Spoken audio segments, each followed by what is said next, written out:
Tonight's stream, short stream, cleaning up Twitch storage. Then Wise Origin.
Heyo, welcome back to another stream. I'm Arrquil. Alright, we've got work to do, and I could very well have done this on my own time, but I figured it would be a bit more appropriate to do this on stream. And as some sort of heads up, because I know maybe everyone that watches these streams don't have Discord, you're going to hear a slight bit of mic noise here. My apologies. I probably should have spent a little more time readjusting. Wow, that's tight. That's what she said. Probably should have spent a little more time readjusting, because my mic placement's a little different when I stream with Emmy. So yeah, a backstory for this. What we're doing tonight, I should explain first. We're gonna be cleaning up the Twitch video manager storage. This shouldn't be too long. Hopefully only half an hour, because we're not actually gonna be deleting stuff right now. But if we go over, we get a little bit of context. A couple days ago, I received this email from Twitch themselves. Please review your highlights and upload storage. Arrquil will be enforcing a 100-hour maximum storage limit for highlights, uploads starting April 19th, 2025.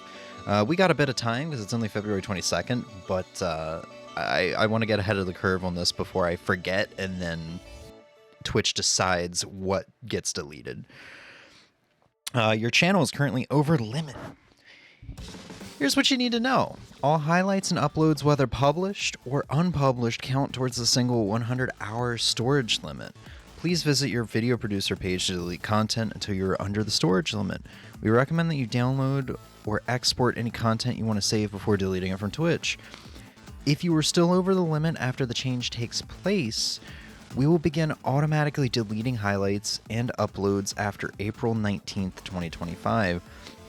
Starting with your highlights and your uploads that have the least amount of views until you're under the limit. We hope the 60-day notice helps give you and your editors time to manage your storage. I don't have an editor. It's just all me. This limit does not apply to the storage of past broadcast, VODs, or clips. Only highlights and or uploads will need to be deleted to meet this quota. Content classified as clips and or past broadcasts in your video producer will not be deleted. So past broadcasts, clips are all good. It's just highlights and uploads. We're rolling out a new video storage tracker on the video producer page in your career dashboard on web to help you track your storage limit at a glance today. We're also adding filterable columns, including date created, length, and videos to your upload producer or to your video producer to help you sort through highlights, uploads, and decide which are more important or which are important to keep on Twitch, which they indeed did, and it's a lot more than I thought it would be. It's not that bad though. I've talked about Patty before. Patty is one of my favorite content creators and one of my more influential content creators. Poor Patty uploads everything. When he's done with a stream, if he played one game, for 10 hours, that 10-hour game gets highlighted. If he played 6 games over the span of 12 hours, he does 2-hour uploads for each individual game. His YouTube channel has a VOD channel on YouTube like I do, but he also has his VODs archived on Twitch, and so does Maximilian Dude. I think Maximilian Dude just highlights the entire stream or something like that. But I don't know if it's different for partners. It doesn't specify. But if it's not any different for partners, goddamn, I feel terrible for them having 10 plus years of content and probably tens of thousands of hours. If I only have 555 and I rarely use this feature, they probably have tens of thousands of hours of footage that they either have to go through or they're just not even going to bother going through because it's just so much. So we're not going to be deleting anything right now. I'm going to give about a couple days notice to everybody in Discord and via here, but we're going to be making lists of what is going and what is staying just for context. Bring this up a little bit. So let's go bring this on down here. We're gonna go into, and I assume I can do this. I'm a small enough streamer, so I guess if it is a problem, it's not a big deal. I think you're not supposed to show like your monetization tab and stuff like that, which makes sense. But I've shown viewer rewards before as we've made as we utilize the new like Twitch alerts feature. So that's when we started making text to speech, as well as I think I maybe made Lick Me. Lick Me might have been shortly after. But we're going to be in the content tab for the entirety of this. We're going to do video producers and collections. So just to look at that one more time, because my memory is terrible, even though I just read it all. Okay, it does not apply to clips, so we don't have to worry about clips. Now, I kind of understand why this is being done. Twitch has always operated in the red, from what I understand. Hold on one second. Twitch has always operated in the red, and with a lot of their changes in the past several months, a lot of people, especially considering that they loosened up their hold on people and allowed for cross-platform streaming, a lot of people, I think, maybe not a lot, but there are probably a good chunk of a decent amount of people who are like me, who are like, well, Twitch's ads are ridiculous if you're not subbed. They're upping subs to like $7 a month or $8 a month or whatever it is now. And there's a lot of titty streamers. I don't really want to be on this platform anymore. If a content creator I'm watching is now streaming on YouTube, I'm going to YouTube, where for me, I already have YouTube Premium because YouTube content's like everything. It's not just gaming, and I mean, not Twitch isn't either, but Twitch is primarily gaming. But also like YouTube is easier to have ad blockers and stuff for. On top of that, YouTube allows higher quality streams. You can actually stream at 1440p with higher bit rates and stuff like that. And you don't have, like, the only way I could get higher bit rates is if I get partner, but I still wouldn't be able to stream over 1080 because that just isn't a thing on the site yet. So a lot of people have kind of been moving to YouTube. I at least 3 streamers that I watched on Twitch are now both on Twitch and YouTube. I only jump onto Twitch for like 2 or 3 streamers now. Yeah, like Mr. Scoot, Proton John, and Patty. I don't think I really jump to Twitch for anybody else. And even then, sometimes I'm just like, I'm just going to wait for Proton John to upload the VOD tomorrow, because he does them like the next day. So, yeah, over storage limit. So, let's just take a look at the collections, because collections, for those who don't know, are essentially playlists. So I make playlists, and we can already see how we can cut down on that time significantly. 120 hours of Animal Crossing New Horizons, 90 hours, nearly 91, of Animal Crossing for the GameCube.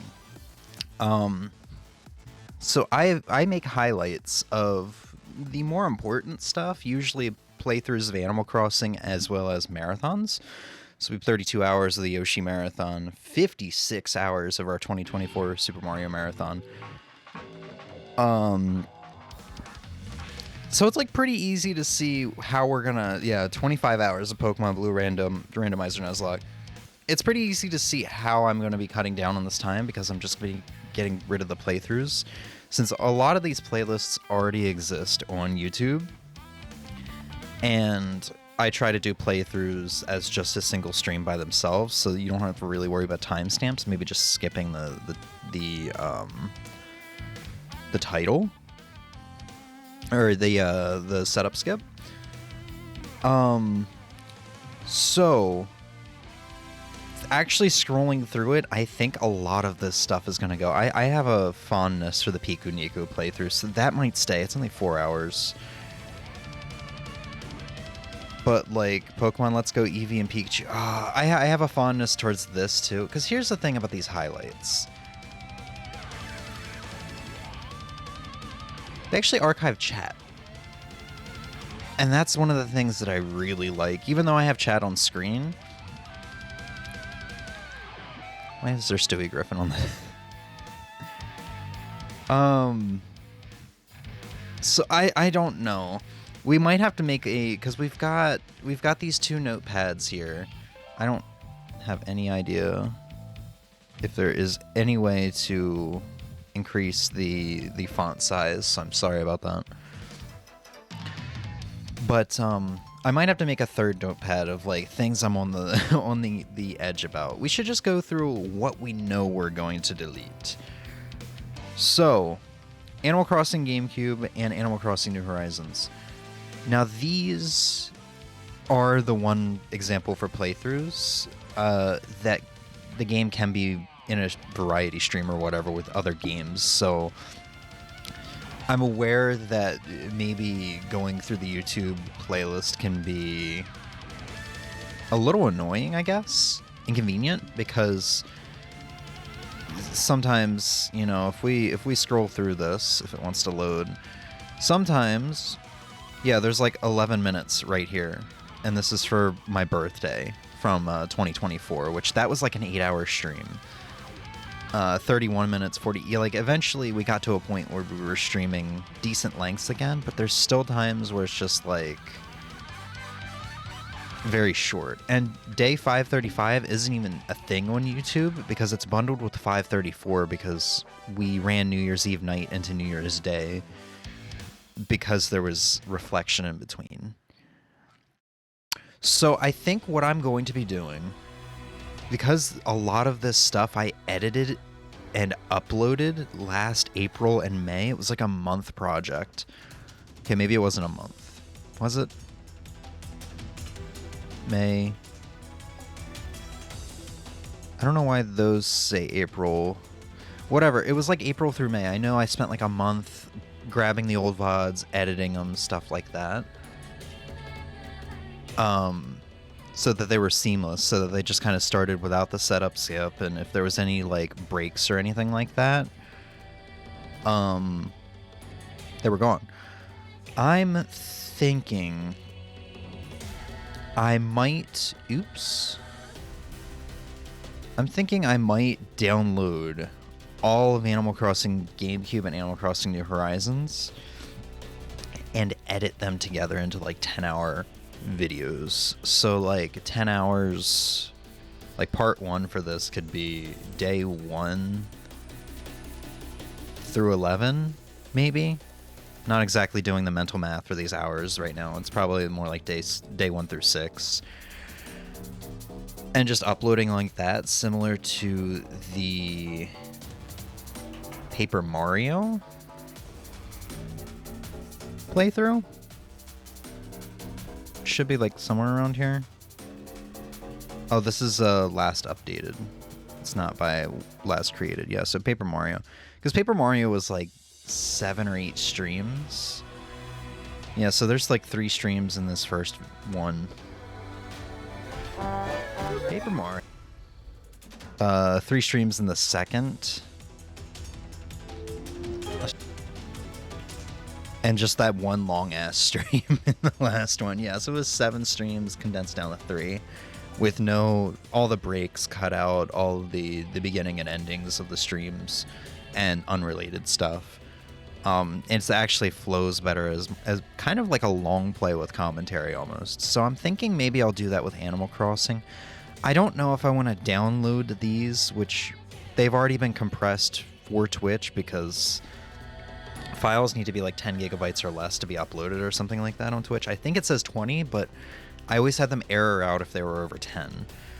So they're already compressed. They'll be getting compressed again to download. I might just re-edit, which is going to be a pain because I know some of these streams, like New Year's Eve, especially New Year's Eve here, I think literally has notes every now and then. Oh, there's just straight up balloon fight in here. I mean, it's Animal Crossing, I guess. I think I straight up put notes in here like, okay, this is at this point we're gonna start. Yeah, what's this say? Editor James here. From here on out for the rest of the stream, there's gonna be a lot of jumps in the video to showcase the important stuff from this day in Animal Crossing. I'll be skipping over the reflection the best I can, but if you want to see the entire thing, reflection at all, check out the YouTube VOD. Okay, yeah. So there's a lot of skips from here on out. So it might honestly, because Animal Crossing's a N64 game on the GameCube, so I guess the compression won't be the worst.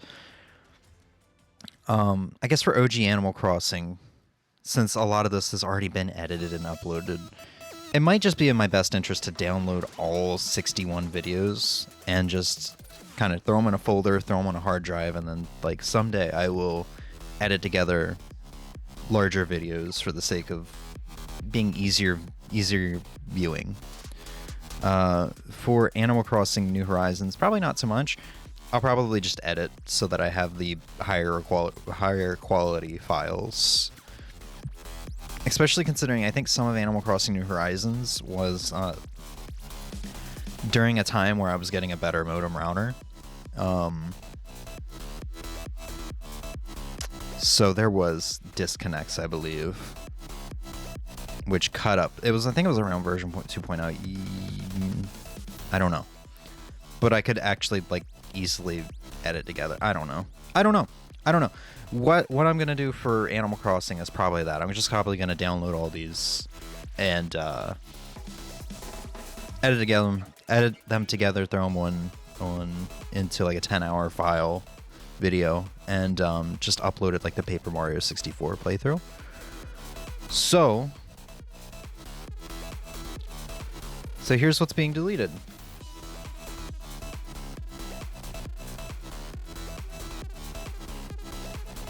Sorry for the slow typing. It's kind of hard with the mic in the way.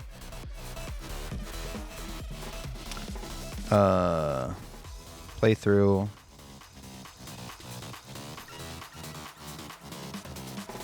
And I will be posting this in Discord after.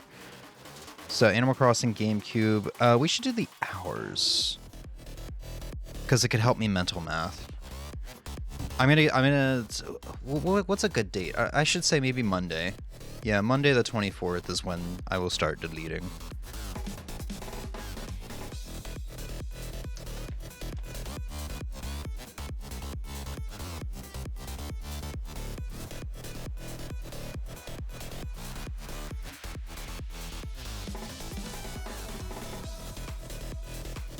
So we'll delete Monday the 24th. Animal Crossing GameCube playthrough entire collection, which is 90 hours and 57 minutes. We won't worry about the seconds. Animal Crossing New Horizons.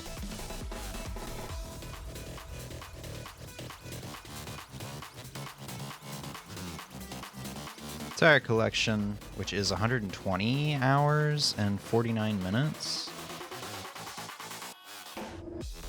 So I wanted to do this on stream because talking out loud kind of helps me. This would be a little overwhelming if I was doing this on my own time. Talking out loud about this and actually having this to archive helps a lot, but talking out loud about this helps me, like, helps my brain flow a little better. I don't know why. I really enjoyed the playthrough. We never finished it, but I really enjoyed the playthrough of Fire Emblem Engage. And even the times we streamed Fire Emblem 7, I was like, wow, this is a lot of talking, and I can't go for long periods of time. Like, I can stream for 3 or 4 hours. But I really enjoy this because actually, like, strategizing out loud is a lot of fun. So already, we have 210 hours down. And I want to give myself...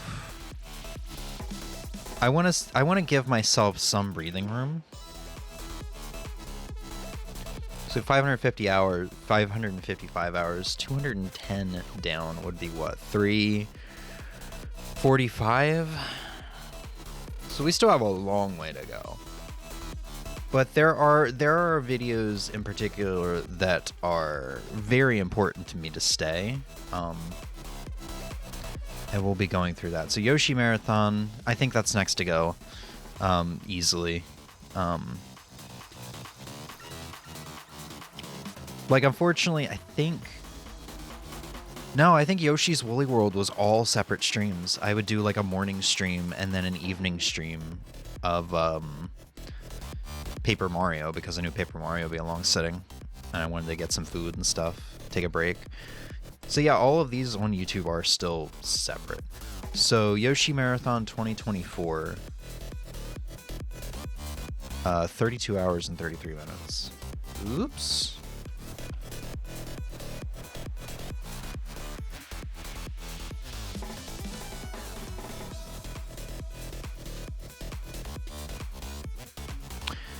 And my brain doesn't work, so what did we say? 32 hours and 33 minutes.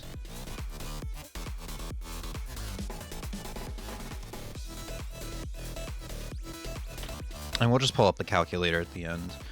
Mario Marathon 2024. I think everything once again was separate. For these marathons, these are very, like, I try to make them as formal as I can with the playthroughs. I really enjoy marathons. So Super Mario Marathon 2024. I'm not gonna remember those hours. I'm not gonna bother.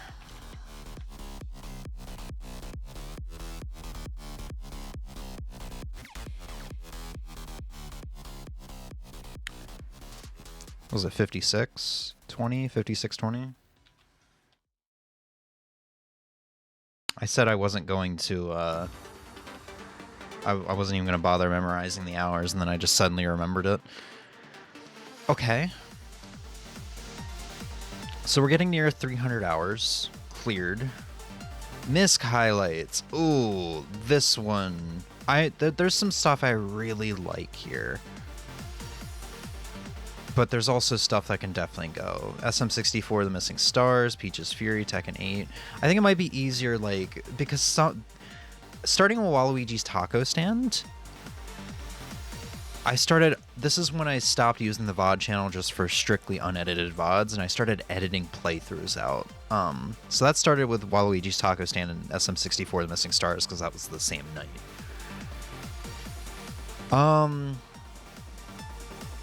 I don't think I'm going to be keeping Spider-Man. There wasn't a ton of chatting, I don't think.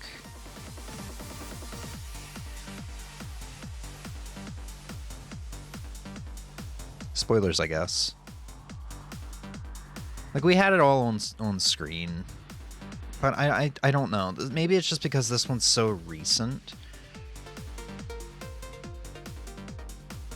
that I just don't have the same...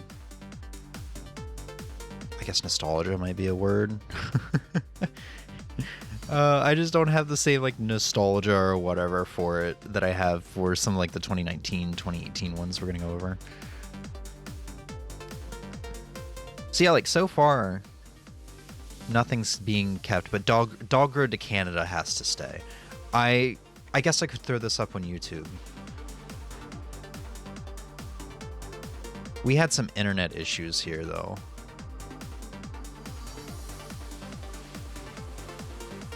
Oh, this is edited together. This is an upload.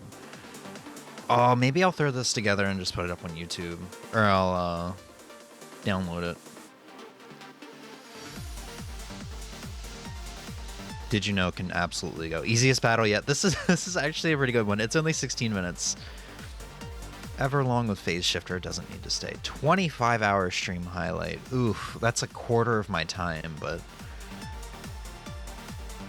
this was almost 3 years ago, and I'm very sentimental towards this stream to the point where I'm like, I'd love to do this again. I would not love to do a 25-hour stream again, I don't think. I had fun during the stream, but I think it was fun in hindsight. I had fun during it, but eventually, like, by during it, I mean, like, the first, like... Yeah, like, the first 13 hours, I had fun. I should just do, like, a 10 or 11-hour stream. Because at this point, man... Well, I was all covered up. I'm like, oh, yeah, I'm going to consume this thing called Guacamole Gamer Fart. This will go well for me. I was so miserable. You can just see that. I mean, this is up on YouTube. It's in 3 parts, though, because YouTube doesn't allow me to upload more than 12 hours. I'm not sure how you get that privilege. I would love that privilege. Yeah. I mean, God damn it.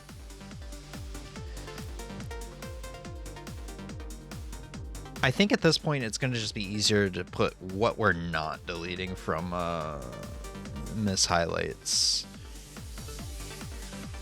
Oh, this one's going to take a little while. I think this is not going. Dog Road to Canada is only 2.5 hours. We'll see how we're looking. I don't know. I really like Dog Road to Canada. And I can't believe that's how I beat the game, like, for the first time. Brilliant Diamond launch stream. This VOD's just archived on YouTube. It is sentimental for me because, holy shit, I think that might have been the first time I cried on stream. I think the only time I cried on stream. I teared up a little bit. Back at beginning of July 2018 when we finished the To the Moon playthrough. But I don't think I ever actually like had tears running down my face. Arrquil's encounter with America. I don't even remember this. Oh, right. Is there no audio? Oh, I guess I muted the site. Lady, oh my god, we're killing Lady Liberty? Welcome, kid. I'm the boss of this city. Lady, oh my god, it's literally Lady Liberty. It's literally Lady Liberty. I abhor violence. So let's fight on my quiz show. Yeah, this was like a really cool thing first time seeing it. I'm not fucking kidding. I'm fighting against a chicken with an American flag, top hat, and a ghost. What was she saying? Answers wins, lose a heart if you fail. I don't have any hearts. Hit the buzzer when you know the answer. Get ready. Here comes the question. This is just the quiz show. Which country am I living in? What? 1, 2, or 3? What? I don't remember this. Country. Numbers are not countries. Get out of here. What? Yeah, I don't think this is... I mean, it's like 2 minutes. I don't think this is important enough to... I'm fucking sorry. Keep. Like, what's the rest of this? I knew this was like super... Fuck. kind of hilarious at the time and really in like a confusing manner, but did I miss something? What the fuck was that hoot nanny? Hoot nanny. Yeah, that can go. God damn it, James. Can you stop exiting out of... I keep thinking I'm opening new tabs. I'm stupid. Moving on. I think we've... So far we have Easiest Battle Yet and maybe Dog Road to Canada. Summer of Quickie Games. This was my like most popular stream for a very long time in terms of like live views. I kind of would really like to keep this chat. I wish I knew. Yeah. I think this one kinda has to stay. Returning to Monster Hunter 3U after 6 years. There's a chat I would kind of like. And like I said, it's all on screen, but I don't know why. I just kind of want to keep things preserved. Is there not even a chat on this? Or was it later on? It was later on. Coming back to Monster Hunter 3U, man. After 6 years. Ugh. Super Burning World doesn't need to stay. AI Dungeon with Emmy's so fun, but this is just the whole VOD, which is on YouTube. Wrestling can go. Animal Crossing Breaks Kingdra. I think this is the... Is that Kyle? Alright, let's get going. Who's our first? I think I'm like screaming here. Oh, it's Zucker. Oh no! Oh no! There's 8 minutes of me screaming. Oh, trying to decide whether to take Zucker or not. Yeah. Ninja Gaiden 2, Dark Sword of Chaos, blind full playthrough. This is just the full stream because the first time I played the game, I ended up beating it for some reason. I'm like, this is a Ninja Gaiden game. How did I beat it in my first sitting? James loses his sanity. We've been having some good runs today, so let's just do 3 more runs.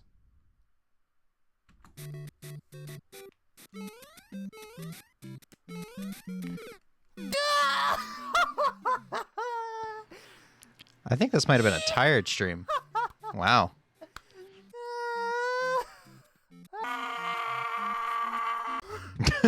What? I don't remember this. Does not count. All right, it's a minute 45. Fuck it, we'll keep it. God damn it, James. That's a... This is when I was at a new job and I probably needed to relieve a lot of stress. So, that's probably why it was so screamy. 100% Zelda playthrough. Screaming and Moaning Part 2. Super Mario Brothers Loop Do 100%.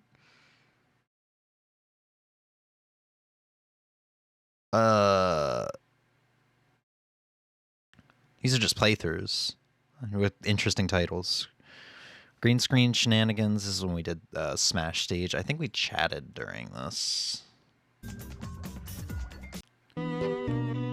Yeah, I think these were... Oh, no, it wasn't CPUs. Yeah, then I did CPUs so I could just keep putting stuff in the background.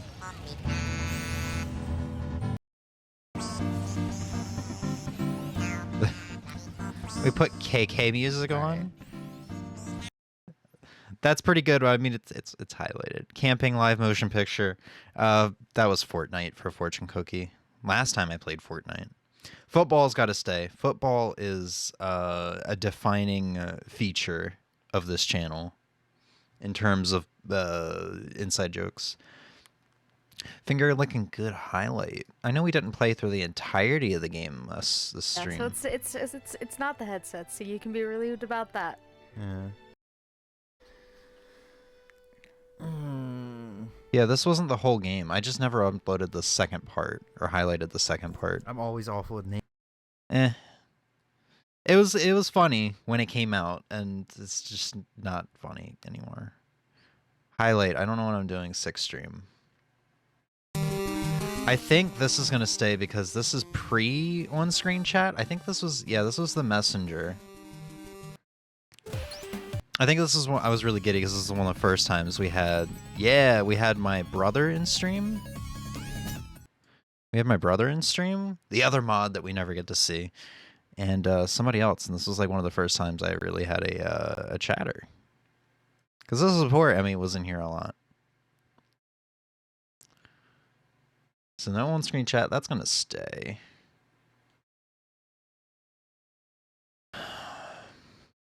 Oh, this is Deadpool. So I think a lot of this stuff at the bottom is going to stay.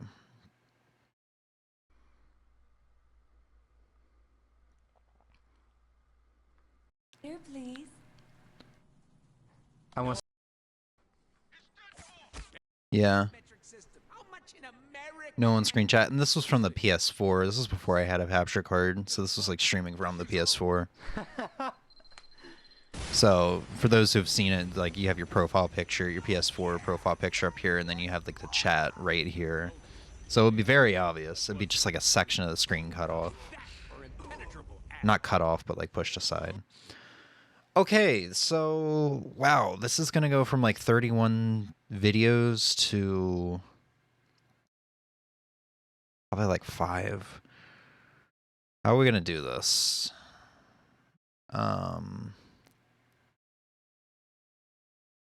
I guess we just go straight down. It's probably just the way to do it right now. We can make this smaller because let's be honest, it doesn't seem like a lot staying. All right, so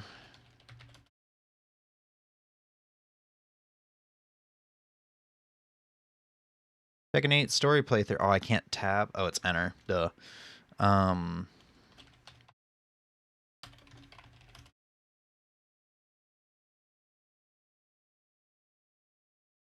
Stop tabbing. God damn it. Damn spreadsheets that I did all last week has ruined me. SM64. Sing stars. Full playthrough. God, this is going to be a lengthy Discord announcement when I do it later after stream.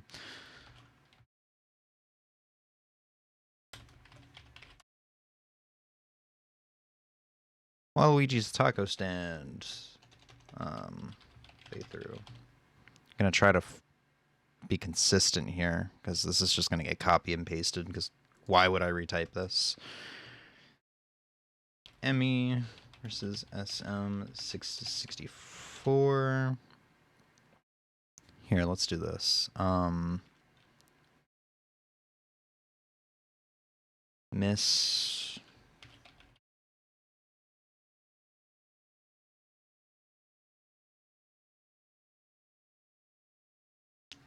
Try to segment it a little bit.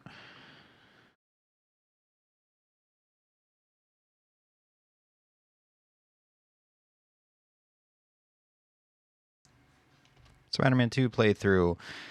Oh, Dog Road to Canada. I'm going to leave Dog Road to Canada for now.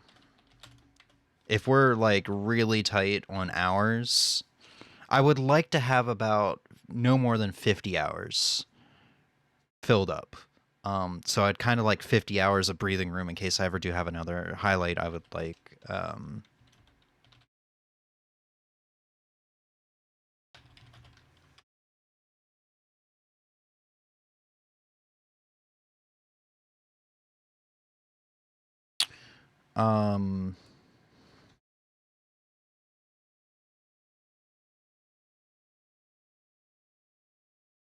So we're just going to do this by playlist, so.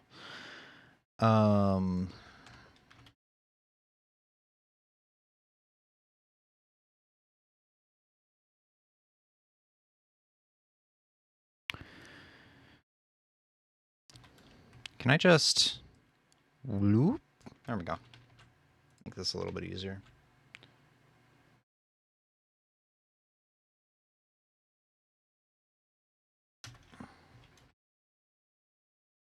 Oh, I turned the music off. I completely forgot. I'm so sorry. I'm like, oh, it's still going. I just muted it. My bad.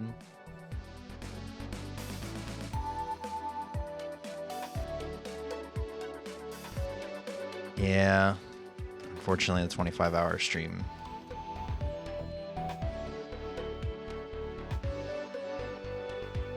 Why didn't I just... Damn, James. Treat this like college. Control C, Control V more. Jeez. This one saddens me a little bit, but it's just, you know, it's just up on the YouTube bar.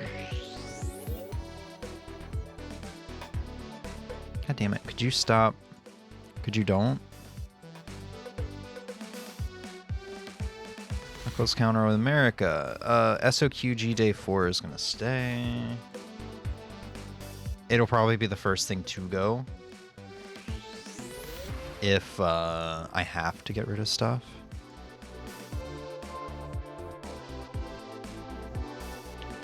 This is gonna take longer than an hour.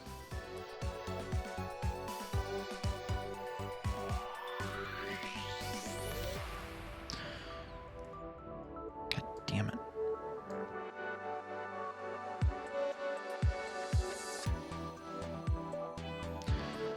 Wrestling. I really thought this was going to be the next football at the time.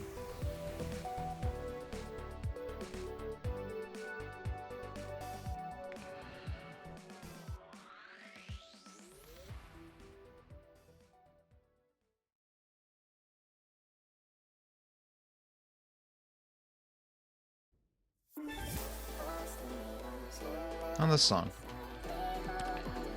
I know this isn't the most interesting thing, but once we get through this playlist, which we're over halfway through now, it's going to speed up a little bit, I think. There's going to be more evaluating and such, because everything else is like in collections.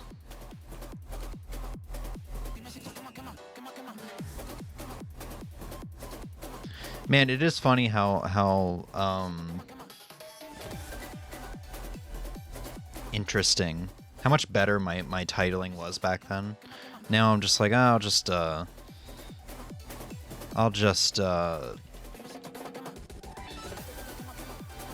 you know, be a bit more informative with my titling, give as much information as I can.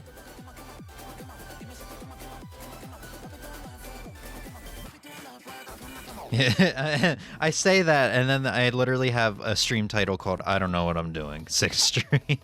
This was February 18th, 2019. Wow, 6 years ago, as of a couple days ago.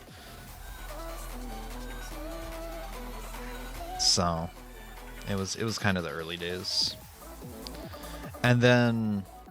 This is pre like me starting to stream, but this was like I got Final Fantasy 16 for Christmas in 2016. Sorry, Final Fantasy 15 for Christmas in 2015, and I've been playing through that and enjoying it a lot. And I think I did a YouTube stream or two on the old Demon Kingdom channel. That might still be up over there. I do have these archived on not YouTube, but my hard drives. So, but I just kind of leave that there because. Sentimental. It's just fucking sentimental. There's old chat archived from back then. This is, by the way, this is when I think I ended the stream with 4 followers. I think this was a follower at the time. Like a new follower. So I probably started the stream with less than 4 followers. Crazy. And man, I have not grown much because here I am like 217 followers later. 7 years later, only gained 275. I don't care about followers, but I do this for myself. Okay, was that it? Did I skip over anything around the end? No. So let's see what is staying from this playlist. 1, 2, 3, 4, 5, 6, 7, 8. Did I count that right? Yeah. 8 things out of 31 videos will be staying. Alright, back into it. We're past Miss Highlights. That's the only deep dive. I think that's going to be the only deep dive highlight collection we're going to be going through. Rogue Legacy playthrough. That's gonna go.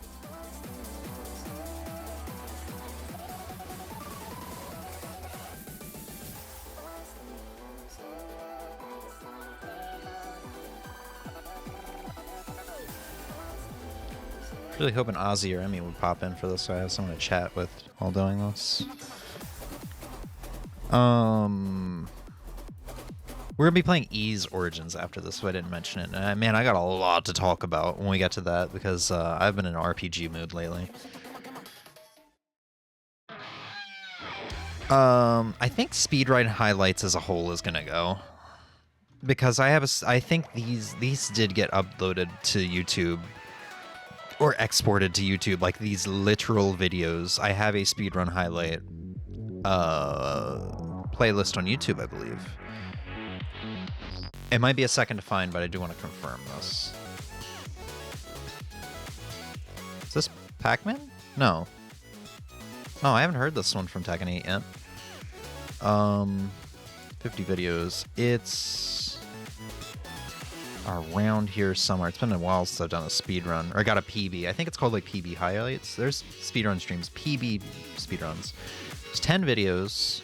There's 14 here. You know, I'm kind of retired from speedrunning, but like everything's archived here. My PB runs. It might be my older PB runs that aren't on here. Mainly the Mario ones. Yeah, the Super Mario. It doesn't look like Super Mario Brothers are here. 1559. Yeah, so the first 4 videos that are here aren't on there exactly. So my first Ninja Gaiden speedrun and my 2 Super Mario Brothers speedruns and my new Super Mario Brothers speedrun.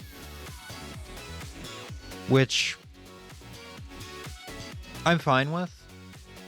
I maybe kind of want Ninja Gaiden any percent in 1559 to be out, because that was my very first one. But the VOD's also there. And I don't have Super Mario Brothers and New Super Mario Brothers on my speedrun.com profile because I created that in like 2020, like much later, like late 2020 or something like that, mid 2020.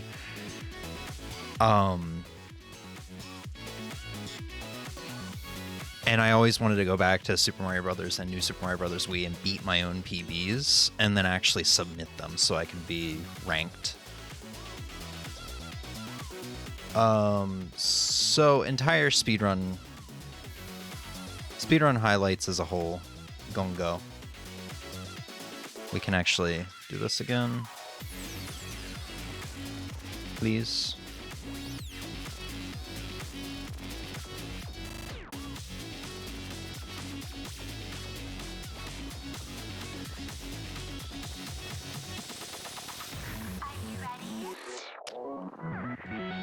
Five Nights at Freddy's playthrough and Five Nights at Freddy's marathon. It's the literal same playlist. I don't know why the times are different. Oh, I must have chatted at the beginning of the marathon, which I felt was necessary to keep in here. I've completely forgotten to add hours, but that's kind of... Forgotten to add hours here, but that's kind of hard to do with highlights collection.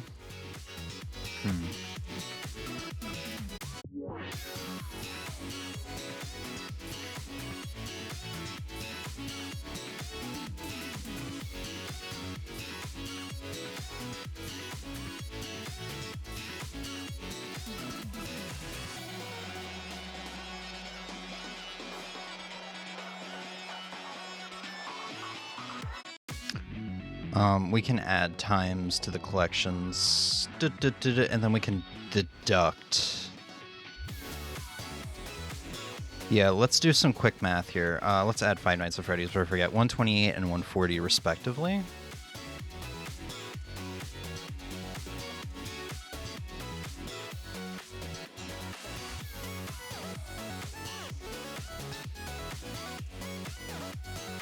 Speedrun highlights and Rogue Legacy, so 925 and 359 respectively.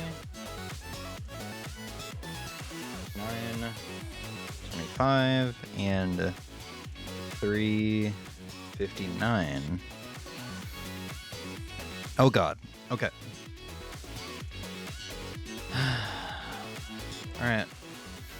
do some math. Let's get to mathin'. Miss highlights. So I'm just going to go down and I'm going to subtract the stuff that's staying. So we have... Oh, this doesn't work because we're just going to subtract the hours. Because 60 minutes. So 86 minus 2. This is going to be kind of inaccurate.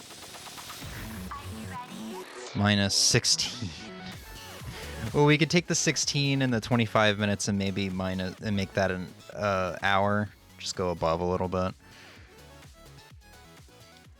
SOQG minus 3. What else got kept? Football minus half an hour. Let's just go up to 1. That's 4. 6 stream minus 2. Halloween let's just minus 2 there. And Final Fantasy VII Twitch minus 2. Did I miss something? 1, 2, 3, 4.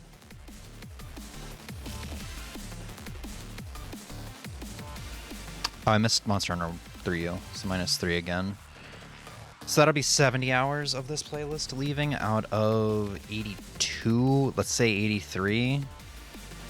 This one's kind of going to be inaccurate, but... So 70 hours leaving.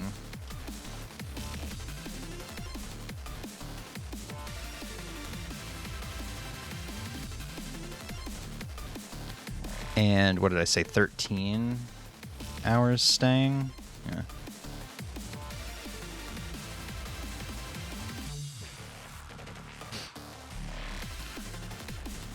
Okay.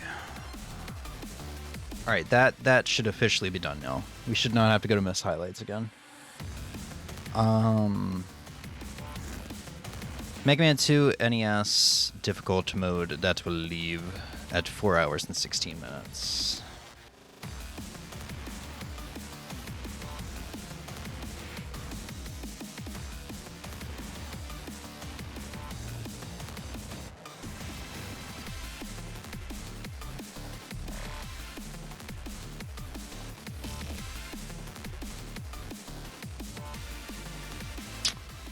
I've already forgotten. What do we say, like 3 hours?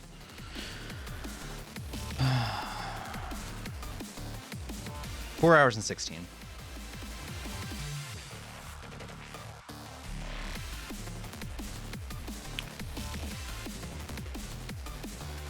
Okay. Pokemon Blue Randomizer Nuzlocke, that entire thing's going.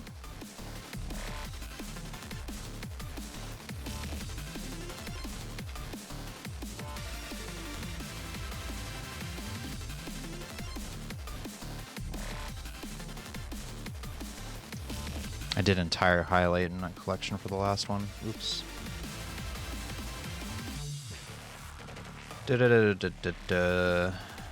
25 hours and 56 minutes.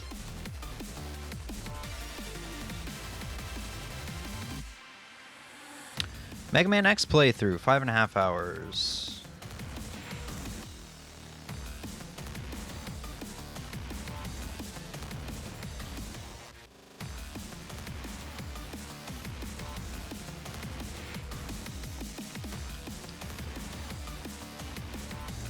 What did I say? 2.5? 5.5. 534.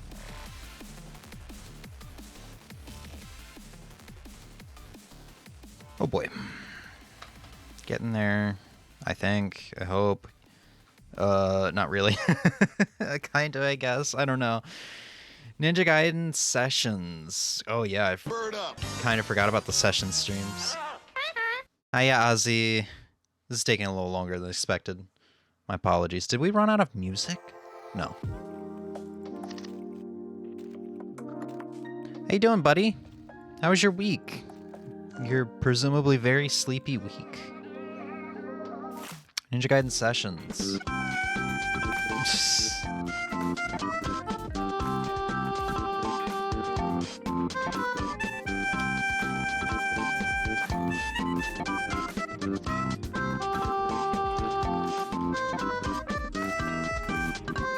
keep doing highlight and not collection.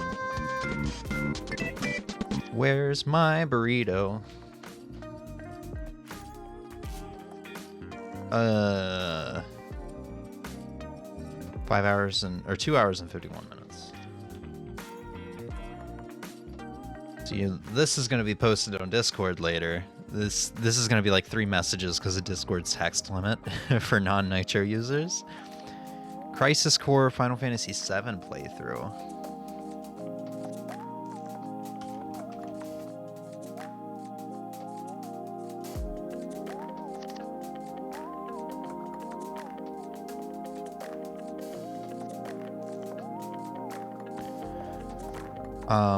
Which is 14 hours and 6 minutes. And we still got to do the mathing after this. We got to pull up our calculator. Can I like... Yeah, there we go. Helps me out a little bit. Your week was good? Good shit, man. Did you go back and see and rewatch Captain America? Saints Row playthrough.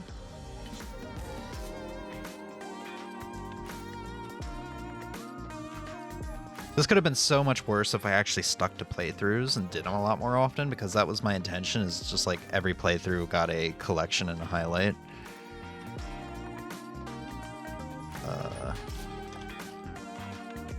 This one was like just shy of 3 hours. I don't even own this game anymore, sadly. It was a good game. I just didn't get around to it. New job and such at the time.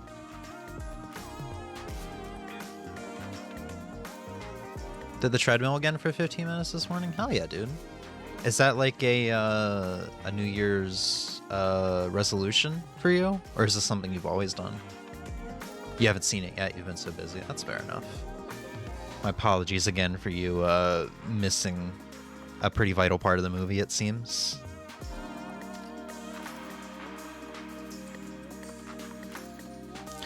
Let's see, Monster Hunter World playthrough. You don't do New Year's resolutions? Oh, okay. So this is just something you've done for a while.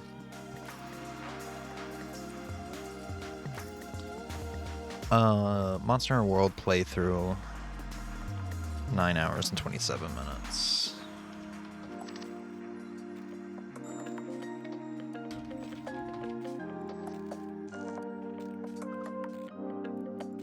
So I'm going to hope I can just delete the collection, and then all the videos within it are going to be deleted too. If not, having to do each video one by one is going to suck. 9 hours and what now? 27 minutes. Just starting to exercise again. That's good. It's a shame that you presumably live in a city, because man, going for a jog or even just a walk in like the area I live in, that's just I live on back roads, like farm fields and stuff like that around. I can either go walk on the back roads and stuff like that, or jog, and it's really nice, it's really peaceful, or I can just go into the woods outside my house and hope that a hunter doesn't shoot me thinking I'm a deer or something. like it's a hot shot spit. Okay, we're almost there. Mario Marathon 2020.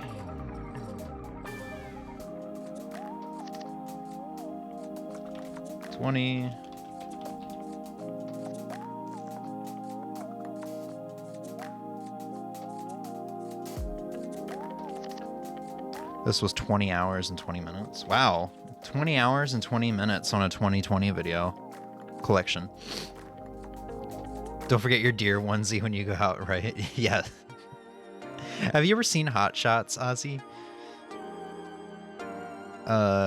Kirby Marathon 2020? Well, I guess I don't need to add the 2020 because we never did another one last year.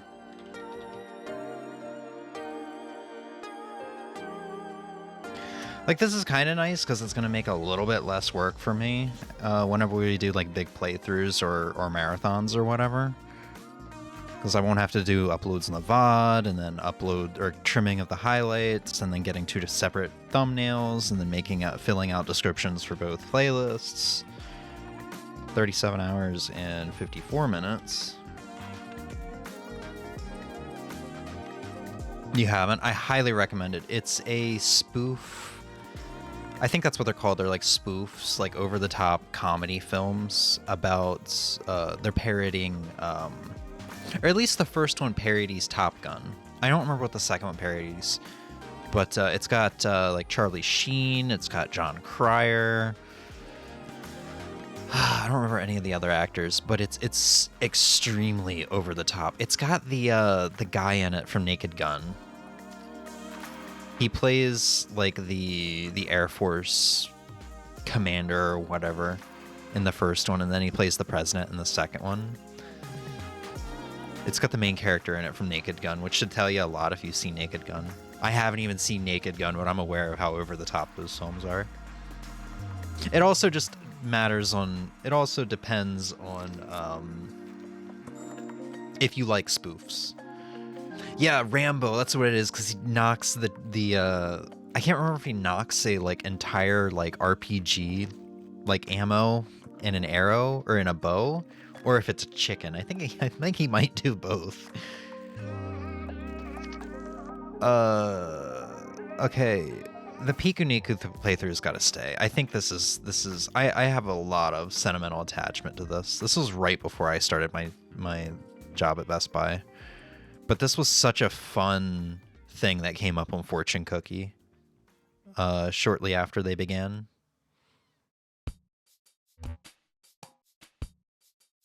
Yeah, I gotta keep the Pikuniku playthrough. I don't know why. It's not. God dang it, James. It's not long.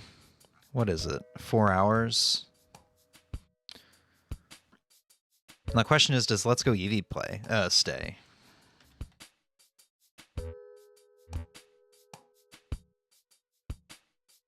Piku Niku playthrough. Full collection, which is 4 hours. I think we're good to keep Let's Go Eevee. 4 hours and 4 minutes. My memory's terrible. I'm so sorry. And then yeah, we're gonna see what it looks like. We're keeping Pokemon Go E.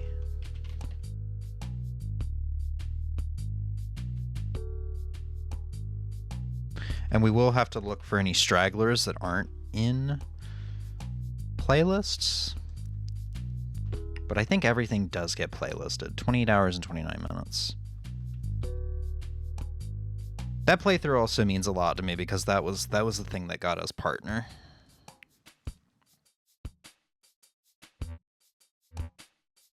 Okay, so now if we math extremely well,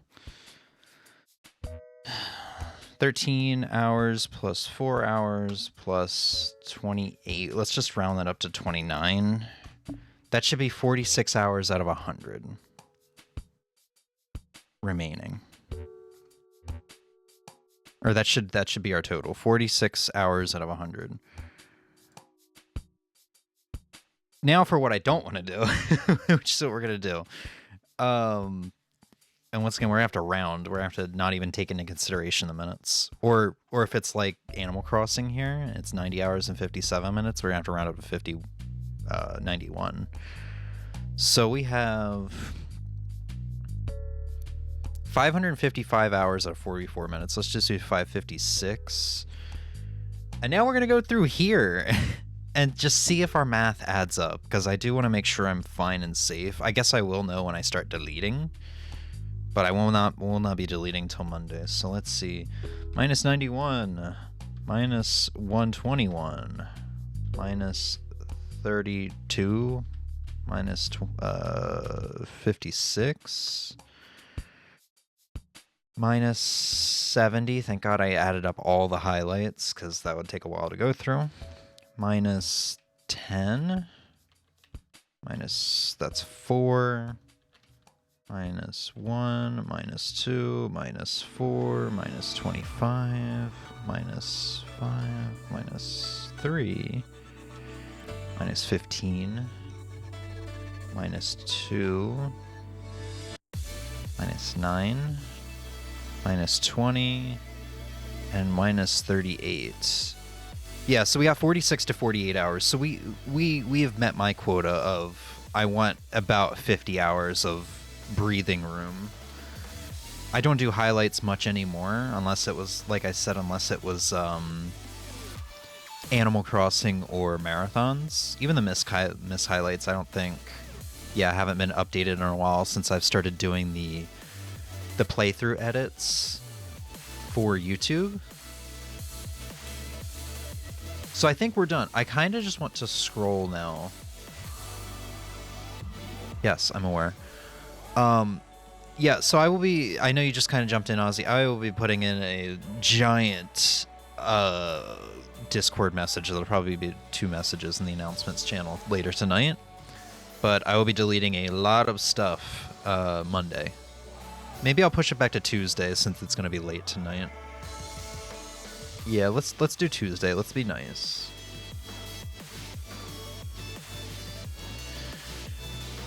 Yeah, 155. What I was saying earlier, and I never did pull it up. What I was saying, let's just mute the site. There are streamers that I watch, and I feel terrible for them unless it's different for partners. Where the heck are they? Why is this not in alphabetical order?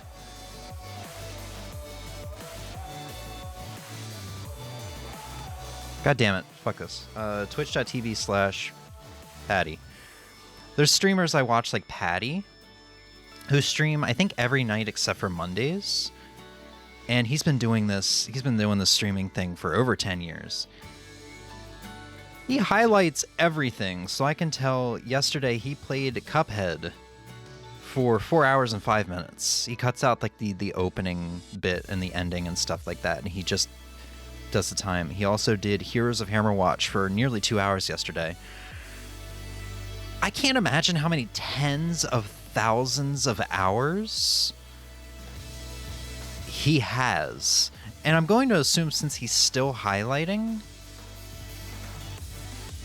maybe partners aren't a part of this, or maybe he just does the highlight feature as an easy way to edit so that because he also exports all this to YouTube, so he has a YouTube VOD as well. But recent highlights and uploads, like we could scroll through this forever. Oh no, it looks like, wait, maybe he's already gone through. 11 years ago? 10 years ago? Oh, he must have already done this. 9 years ago? Okay, he must be deleting as he exports, or as he makes the highlights. He must have already gone through and decided what to keep, which, holy shit, that's an undertaking. You follow so many? Yeah, it's a lot of fighting game stuff, but like I never use. It's also a lot of people that don't stream anymore, like Teamwork Cast. I just follow them in hopes that one day I will get a notification that they're live again. 7 years ago, that was their last highlight. That was probably the last time they streamed. There's content creators like that I'm just like, I hope they come back someday. I think Smooth McGroove is on here as well. Yeah, Smooth McGroove. He hasn't streamed since like 2023. But his streams are so chill. Just like, I want to be notified when he comes back. It's 100 hours for all. Well, there you go. Yeah, so like Patty, Maximilian Dude, people like that who highlight their entire streams and have been using Twitch as a VOD system. I feel bad for them, but at the same time, they're probably the reason why this is being enforced, because so many people are probably using Twitch as a free VOD system. Which I'm surprised YouTube hasn't done something like this by now, but YouTube probably makes profit off of their website. Or Google probably makes profit or something. I don't know. I know Twitch has been operating in the red like forever, and I don't know how they do it. But between this and the fact that like sub prices have been going up and stuff like that, between all of that, that's probably just a result of operating in the red for so long and being like, all right, we can't keep doing this. I don't know. I'm not a business major though. Hot tub girls are carrying Twitch right now. They really are, man. Not only are their backs hurting from the size of their breasts, but their backs are hurting from literally carrying Twitch for so long. So I think we're all good. We're going to just real quickly look through and see if there's any stragglers here. Arrquil's channel trailer, 46 seconds. That's not gonna go anywhere. That's not gonna go anywhere. I don't even have that on anymore because I felt self-conscious about it. Because here, we'll watch it together and we can all cringe. I was trying to be like smiley, happy, like salesman-esque, like inviting, and I'm like, oh, Hey, this isn't me. It's I'm so Arrquil, a forced. variety streamer. My interest in gaming is very open, and my streams tend to reflect that. My interests mainly are Nintendo games, retro games, and fighting games. So the types of streams that you will see on this channel are playthroughs, chill variety streams, and basically anything to do with fighting games, be it play it online, learn something new in training mode, play the arcade mode, or the story mode. So, if you ever want to lurk or hang out and chat, goof. I also felt like I think I also took it down because for like about 2 years I wasn't really playing fighting games. So I was like, I don't think this accurately reflects me anymore. I'm not doing like fighting games. I'm not doing playthroughs. It's not bad. I understand what you mean. Yeah, because like if you jump in the stream, you're not gonna get this kind of energy, and even then, I know myself, and that's why I see this. It's very like stiff energy because I don't have this kind of energy. Geek out about nerd culture. And you can even tell, like, I was trying to smile throughout the most of that to seem inviting, and I just completely forgot to do it. I didn't do multiple takes. I did this in one go. I'm your guy.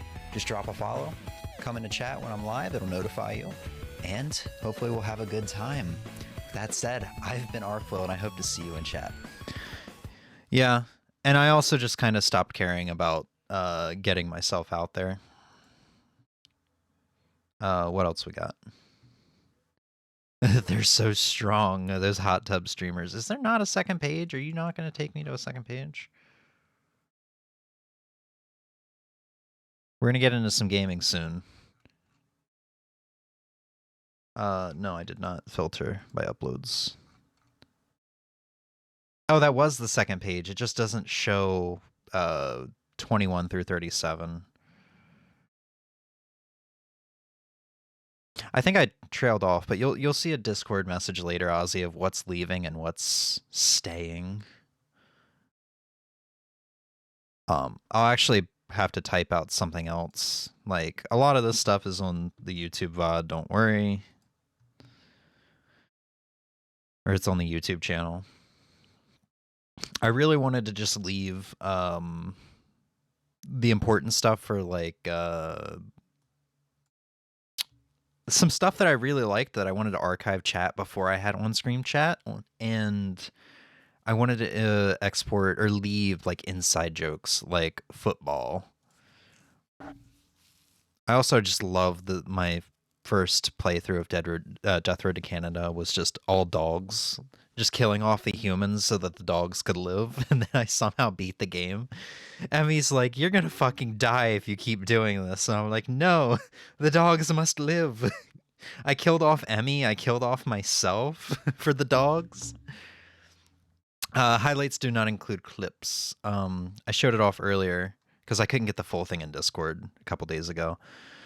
But this is the email that I got. Does not apply to the storage of past broadcasts or clips. It's only highlights and uploads. And then, you already saw this, but I screenshotted this for Emmy.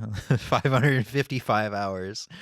I'd really love to see what, like I said, Patty or Max's little bar here looks like. Just imagine seeing like 30,000 hours in 60 minutes and like 50 minutes out of 100 hours. At that point, it's just like, well, whatever Twitch is going to do, they're gonna do. Okay, so this is probably gonna be all Animal Crossing, but I want to go through it real quick just to make sure there's no stragglers. Oh, this even has muted audio. Wow, a lot of the Mario Sunshine streams had muted audio. If I were them, I would just let him delete it. Yeah. I'm a very sentimental person, so that's kind of why I feel like I have to do this. A little sad about the Spider-Man playthrough going away. It is only 13 hours, though I could keep it, but it's on YouTube. It's just in 2 parts. Now, if YouTube pulls something like this, I am royally screwed. I could start using archive.org, or is it .com? I can never remember. I could just start using archive.com, .org, whatever, as YouTube VODs, but at that point, I think it's just time to accept that my VODs will have no place on the internet.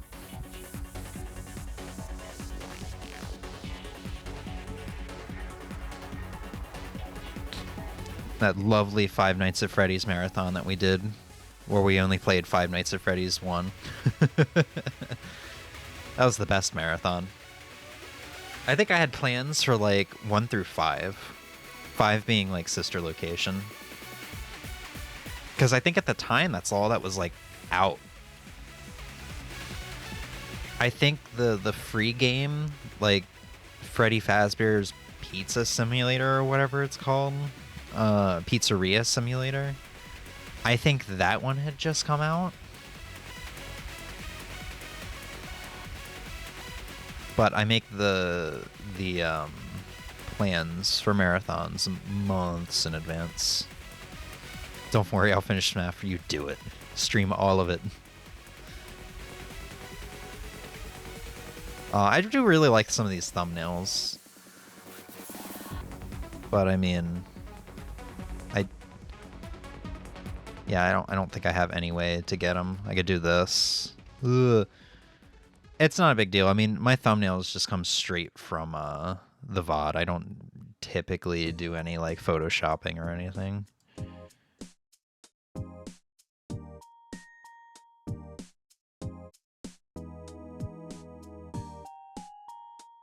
That one time I got first place in Fortnite, that'll be going. I mean, it's still going to be on the Fortune Cookie VOD, but... Do I have anything else just kind of hidden? Wow, it looped me back around. What the hell? Alright.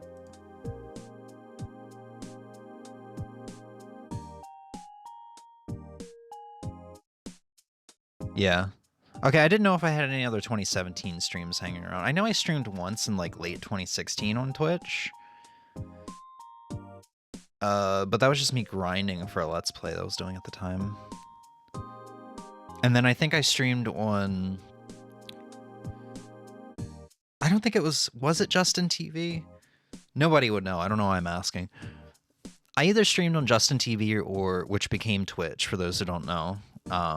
Or I streamed on Ustream way back in middle school. And I've told this story before. I don't remember what it was. I had a Flash game.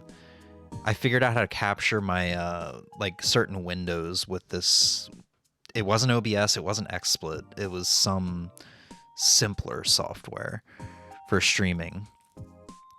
And I had streamed this Flash game where I remember playing as Santa, and it was a platformer. It was a 2D platformer, you know, run right to left, and you were platforming on the rooftops of houses, snowy houses. It was like Christmas. It was like a Christmas platformer. It was weird. And I have no memory of the game because it was just like that one night I had played it. There's obviously no way to get that VOD because that was like 2009, probably 2010. That technically was my first stream if we're going to be technical, but June 28, 2018 is when I consider myself to have like actually started because that's when I did it somewhat consistently. And I think I had purchased a mic beforehand, the Blue Snowball. But yeah, that's that should do it.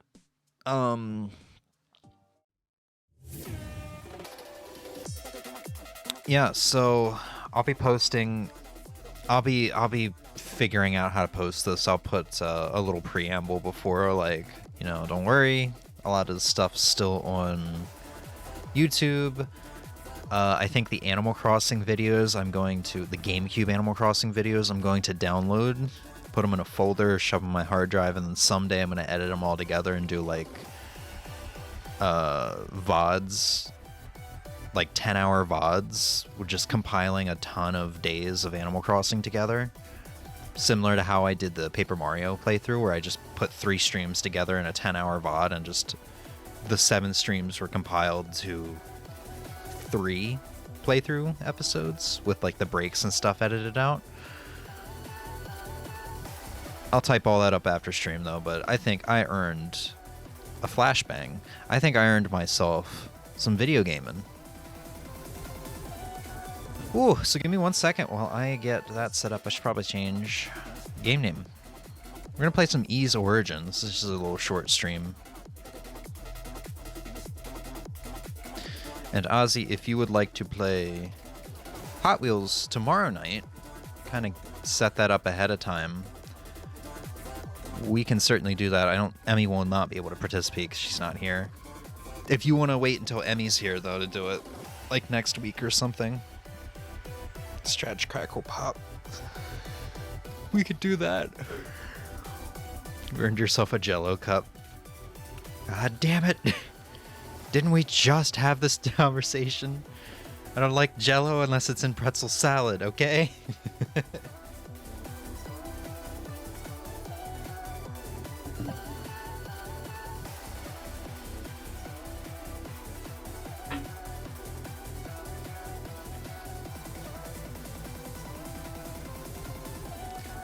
Pretzel salad isn't real. You aren't real. I'm upset.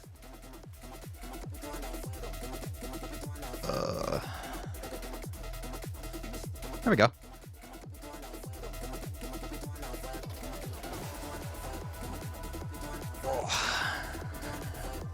Ah yes, we will be playing Xenoblade Chronicles Definitive Edition. Grabs Jello cup from fridge and throws it at the screen. I'm not cleaning that up.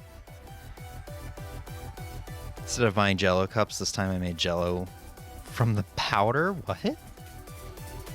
Oh, from like the... what is it, horse hoof? Like ground up horse hoof? Isn't that what gelatin contains? Or is that something else?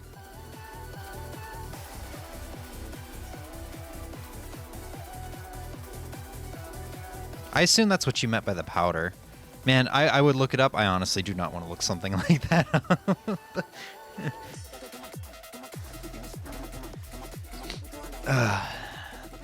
Alright. That, interestingly enough, gave us mostly tech and music throughout the entirety of this.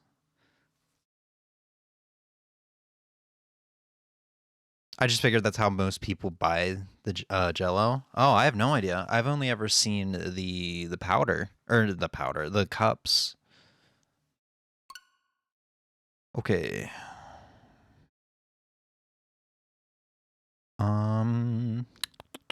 Anything else I need to close that's not open for necessary reasons?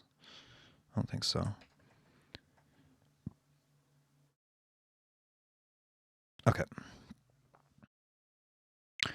I think I will take a quick bathroom break, though. Because we were doing that for a little longer than I thought we would. About an hour and a half. But that was kind of necessary, so. Powder comes from in a small box. You add boiling water, then add cold water and put it in the fridge. Oh, I have no...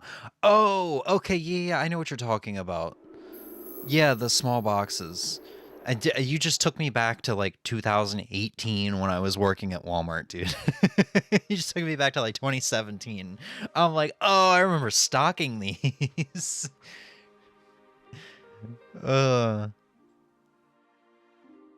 All right, I'm gonna hit the bathroom real quick. I won't be long, and then we'll play some Ys Origin, and I'll get to gush about my past couple days of RPG-ness. Yeah, they are cheaper than the cups. I do remember this.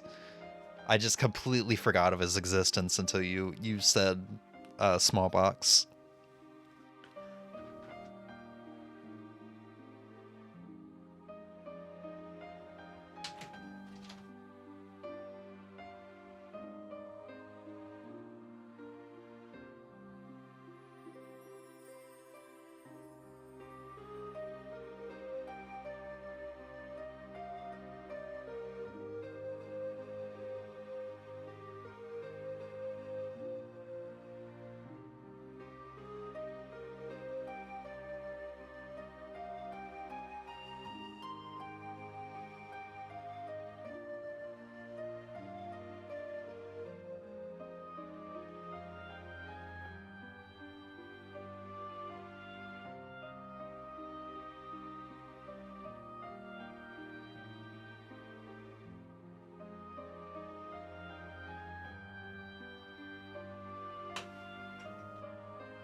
Oh.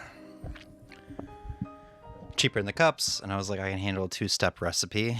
Kitchen explodes.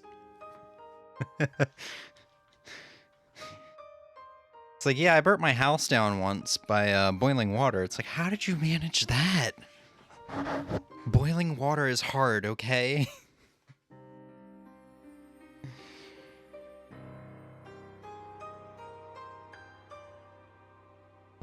Alright, well, I guess we got a bit of story time real quick. I am finally a fan of Ys. So for those who don't know, Ys, because Ys isn't, like, extremely well known, it's a older, like, action RPG that's been around since, I want to say, like, 91? Plot twist, the cold water stuff. The cold water was the stuff that was hard. Oh god, I gotta switch monitors. Oops. I want to look this up. Ys 1 release date. December 21st, 1989, according to Google. Right, I did look this up. I looked this up. Oh, Ys 1 and 2's release date was December 21st, 1989. June 21st, 1987 was when Ys 1 came out for, I believe, the Master System. Oh no, it came out for the PC. Or the NEC PC 8801. I guess that was... Right, I forget NEC did PCs. Or like PC consoles or something like that. I don't really know how. I'm only familiar with the TurboGrafx 16/PC engine. Regardless, Ys has been around for a very long time, and it's never, it never quite got the following that it deserves. It still has, I think it's pretty well loved in Japan. It's not huge though. But it's one of the few games that I can think of nowadays that gets a Japan release way before we get it, like a whole year. Which is very similar to how things worked in like the 80s and 90s, and heck, even the 2000s sometimes, like the early 2000s. But it's like the only modern day example that I can think of where Japan gets a game extremely before anybody else does. But lately, on my own time, I have been watching a good chunk of Happy Console Gamer, and I always knew that he'd always talked about how he had started his channel as an excuse to brainwash people into learning about Ys and loving Ys and giving the game the exposure that he believes it deserves. And I'm just kind of feeling an RPG mood last week. I was like, you know what? He talks about this Ys series. I bought Ys Origin years ago, I think, when it was on sale. So I have that on my Switch already. And he talks about Phantasy Star 1 being one of his all-time favorite games of all time. So I started both of these games up one night, and my God, these games are amazing. Phantasy Star 1, I'm not finished with it yet. Despite it being one of the first RPGs, is actually a contender for one of my all-time favorite games. To be fair, though, I specifically played this Sega Ages version, which doubles the walk speed, doubles the experience and money you get, and lowers monster encounters, because it is a grindy game. And even then, I'm still grinding a little bit just to, like, level up and be able to defeat things easily. Phantasy Star is so charming, though, and I haven't gotten around to it yet because I've also been addicted to this game, Ys Origin, which I finished last night. So the reason I want to play through this game for stream right now is because there's 2 playable characters. There's Unica here, an axe-wielding fighter, mid-speed, mid-range. That's straight up my alley. That's my playstyle right there.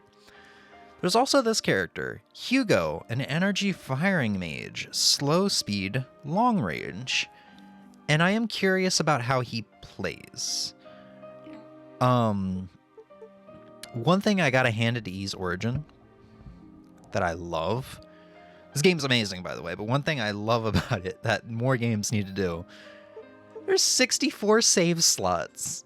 Extremely unnecessary, but goddamn, sometimes 3 just isn't enough. Do speedrun mode? No.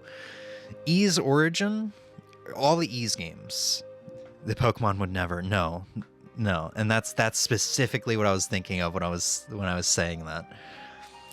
One thing that's nice about Ys, and probably deters some people from it, but I love this about RPGs, is still to this day, it is very grindy. There will be times in this game where I've gone into a boss. It only happened like 2 or 3 times because I stayed nicely leveled. But there was like one specific boss that I died to 5 or 6 times, and I'm like, okay, I'm just not dealing enough damage. So I exited the room, and I went and I grinded up like another 3 levels, went and fought that boss again, and I'm like, oh, I did it without even losing like half of my health this time. Ys games are apparently pretty grindy. So, and I really like that. Some people, like Emmy, don't like that. I find grinding super chill. Just the monotonous and the repetitiveness of it, I completely understand. But for me, I find it super chill. I played a little bit of the Ys 10 demo, which is the newest Ys game. It came out in 2023, but it came out just a couple months ago for everybody else. I played that on the Switch, and it's a pretty good time. It depends for me. For me, it doesn't depend at all. Like, if it's an action RPG, a turn-based RPG, a tactical RPG, it doesn't matter. I just have fun because it's so chill. I love a good chill time.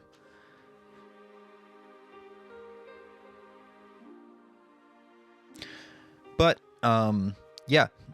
Anybody interested in getting to the Ys games, from what I understand, none of them are... They're like connected, but it doesn't require you to have prior game knowledge. So if you want to start with Ys 10, you can start with Ys 10. If you want to start with 7, 8, 9, 1, 2, if you want to start with any of them, it doesn't really matter.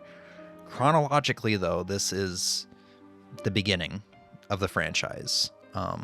This takes place, I believe, like 700 to 800 years before Ys 1.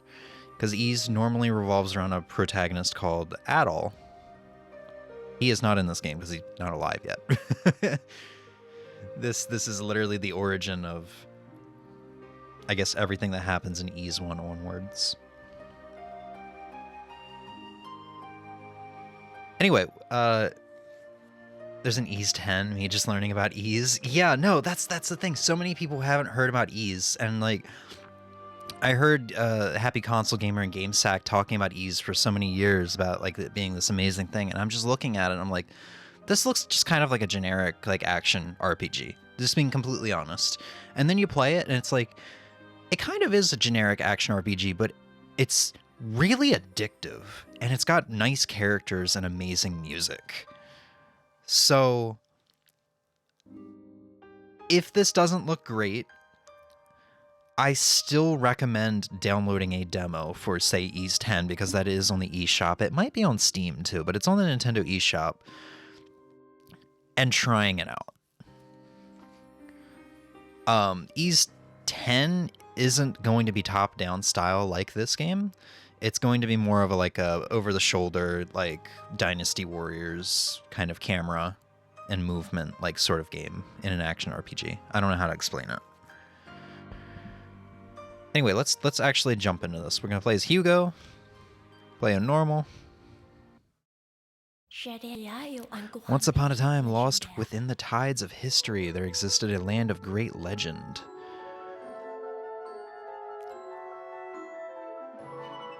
I think the commentator speaks French here, which kind of makes it a little hard to read at times. I know Emmy and I had a hard time reading it while hearing the French.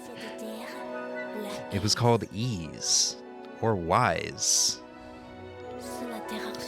It was a paradise granted unimaginable glory and prosperity under the auspices of its twin goddesses and its 6 great priests.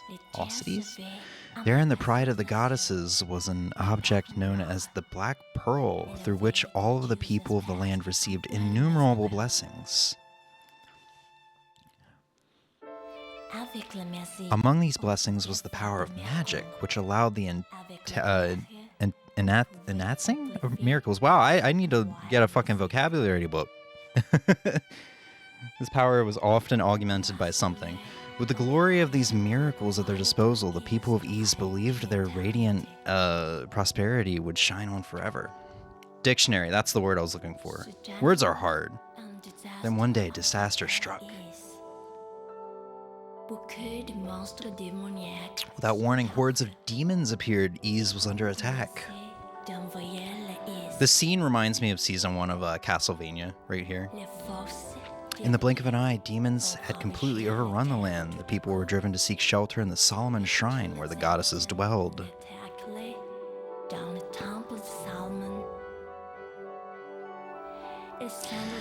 Though many feared the end of times, the goddesses and the 6 priests were able to use the power of the Black Pearl to raise Solomon Shrine into the heavens, away from the chaos.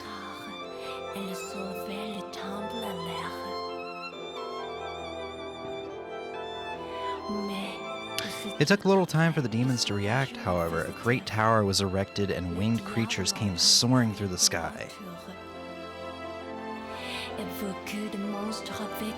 The crisis that wrought havoc upon the land had begun ascending for a second round in the air.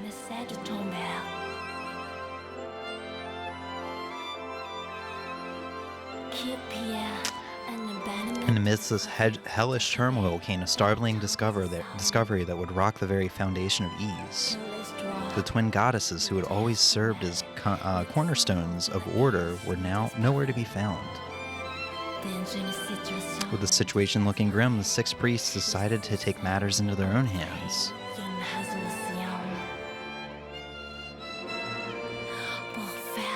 Choosing from amongst the best of the best, a search party of knights and sorcerers was formed.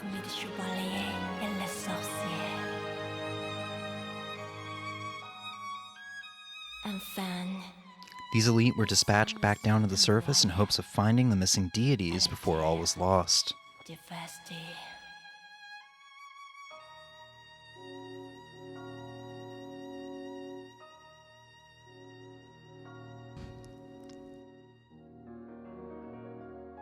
You like anime? Because this game's kind of anime. Including anime openings that are apparently very normal for the entirety of the series. Aside from Ys 9 and 10, apparently. These were the kinds of people in the 90s that found Ys, were the people that, or 80s and 90s, were the people that were nuts about anime, and there just wasn't, it was a very Japanese thing. It wasn't like normal in America or wherever like it is now. I know Happy Console Gamer talked about going to like conventions and there would just be an anime, like a gaming convention, there would just be like an anime booth like hidden in the corner, nobody like going to it. and the only people that were there were like the most hardcore of hardcore. You didn't have people that casually watched anime back then. It was just like people that were hardcore, lived, breathed this shit, and they would get any of it and ingest it into their body in any way that they can. I know he talked about just like sitting in a shady back room one time watching a poorly like taped anime that was entirely in Japanese on a VHS player. And I think he talked about that one time, and it was just like, it's pretty hardcore. I would need to test Hot Wheels. I forgot my laptop is trash. That's fair. Yeah, we could either do that tomorrow or we can wait until like next weekend if it works for you. When Emmy is here. I dropped my controller. Oh, I dropped my controller. Anyway, anime.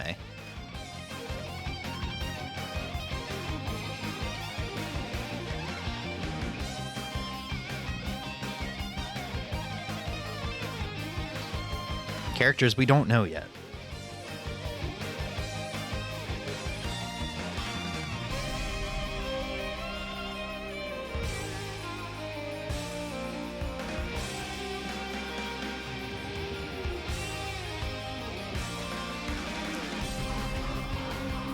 Yeah, these cutscenes are pretty heavily compressed. I really do like the gameplay, though. I like the art style of the game. It looks really good. It's just, when you get to these cutscenes, it's like, yeah, they're like hand-drawn and stuff, but they compressed it so much that it just doesn't, it doesn't look good.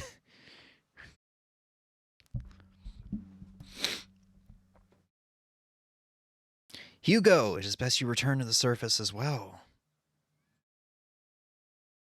You must track down the goddesses and bring them to the Solomon Shrine. As long as you possess the eyes of fact, it shouldn't prove too difficult.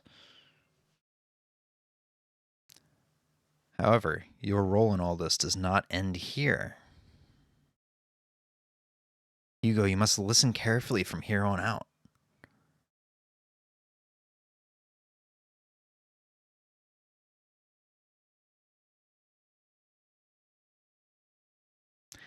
This game is not in 4x3. I don't know why it has the black bars here. Ugh. Looks like I made it to the surface, and I'm still alive. But what just happened? Did the transport spell fail? No, it had to be something more than that. An impact like that was not the result of a mere accident. Is that... So I have not seen this before. I imagine the gameplay, like some of the floors I'm going to go through, are going to be similar to Unica's story, the other playable character.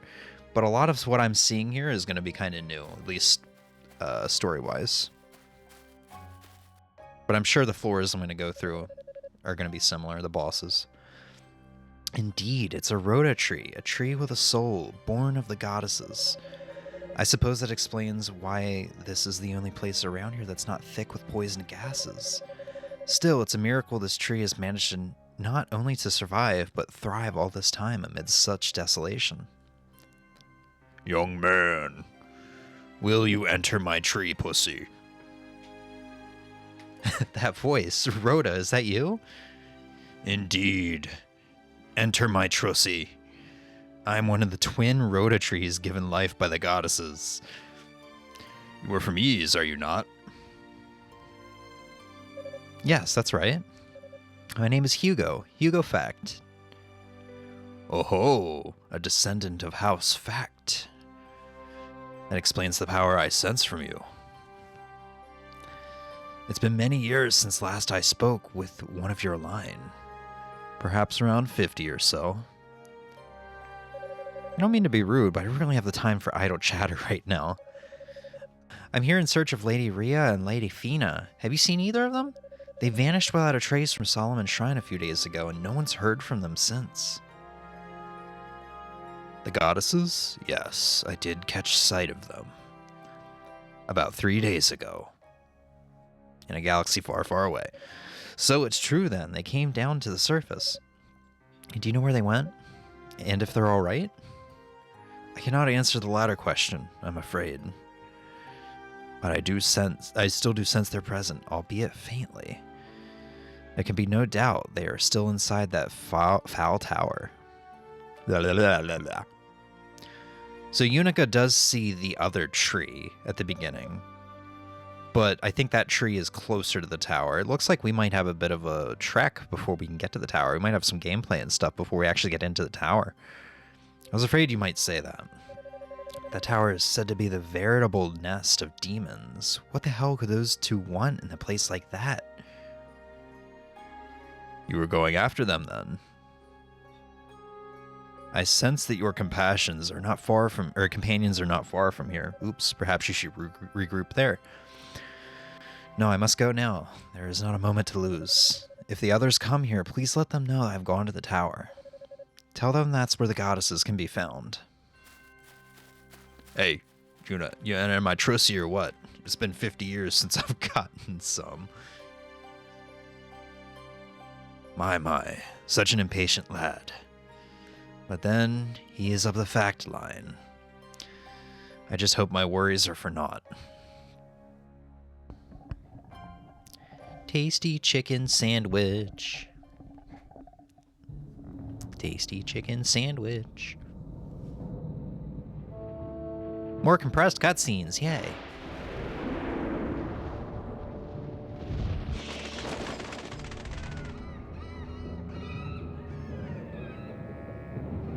Talking tree looks like someone copied Kirby. I was gonna say Zelda. Does Wispy actually talk? I don't know. And when Em and I were sitting here and I was starting up this game, we were both like, what's with it with these, like, Japanese games that have talking trees in it?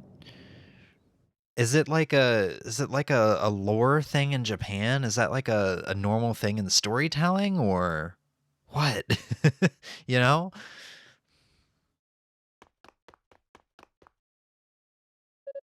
What's that? Oh shit, okay, so the first character that you can choose, Unica, she's the first one in this tower, and then this group shows up. Or no, this group's already here. Are we just completely replacing Unica, story-wise? Is this like an alternate telling of the story? Curses, we're surrounded. Dino, Eolia, can you handle the beasts on your side? I think so. We'll be fine as long as we can erect a stable barrier. All right, you two do your best to fend them off until I can jump in. I'll handle the demons over here as quickly as I can.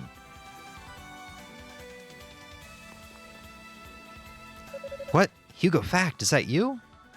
Glad to see you're in one piece, Father. I'll take care of these beasts. You go help the others. Much obliged. All right, you two, let's take these things down. Yes, Father. Understood. By the way, Armin Arlert decided to have a cameo appearance in this game before he even existed. I think the manga came out after this game.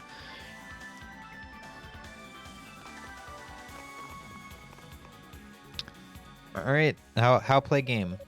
How dare you filthy beast tread upon our land? In fact, if that's what you seek, or if power is what you seek, then allow me to introduce you to the eyes of fact. Okay. Let's see, basic movements. Y to attack, we can shoot bowls of energy in the direction Hugo is facing. We can jump. We can do a jump shot. Cool. That's while we're moving. Power shot. Attack immediately after coming to a stop. Launches a more powerful bolt of energy. When it hits, it erupts into a column of light, which further damages enemies in proximity. Also randomly lowers the target's defense. Unica had something similar with her axe, where attack immediately after coming to a stop, and it took me over half the game to figure it out, and even then I still could not get it off consistently. This is a little incorrect, or at least it was with Unica. Maybe it's more accurate for Hyuga. Attack immediately after coming to a stop. You do not want to hit the attack button after coming to a stop. There is a slight pause there. It's not like a full second pause, but if you attack immediately after coming to a stop, you just do a regular attack. it's so finicky. It's not strict timing either. It's just you wait a little bit longer than you would think you would have to wait before hitting attack after coming to a stop. It's weird. I'm going to try it out here at the beginning.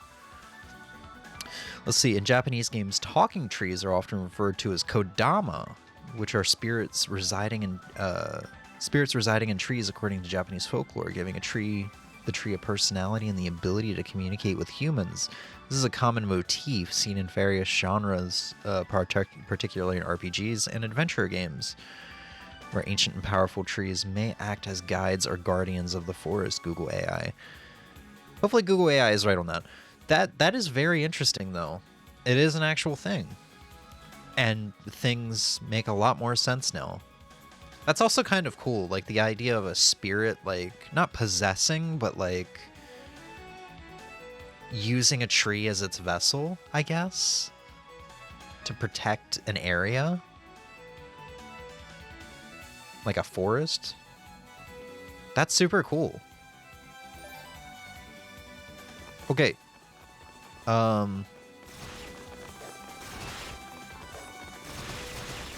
Yeah, it's super weird. But I actually could shoot ranged, which is pretty cool. I'm going to try to do that power shot when I get the chance. Bring up the volume a little bit because it looks low. What is boost mode and how is it used? Activation: when Hugo's boost gauge reaches 100%, press X to activate boost mode. Magic enhancements. The Eyes of Fact will increase in number and their attack range will increase. Defensive enhancements. Hugo will only take half damage when hit by enemies. Cool, cool.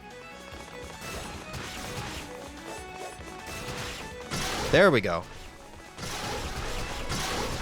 Yeah, it's just like I was hitting the attack button too soon after stopping. It's like a solid, like, if I had to guess, half a second to 3/4 of a second, you have to wait before hitting the attack button.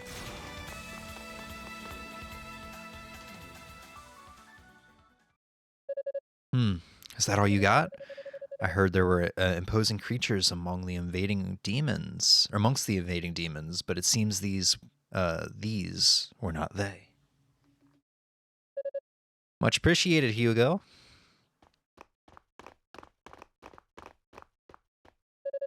Father Shion, and you two are... I am Eolia, an acolyte of Solomon's Shrine. Thank you for your help. I too serve as an acolyte. My name's Armin. The name's Dino. And you're Hugo Fact, it would seem. I've heard a lot about you. They say you're a magic prodigy, and from what I've seen here, I'm quite convinced they're right.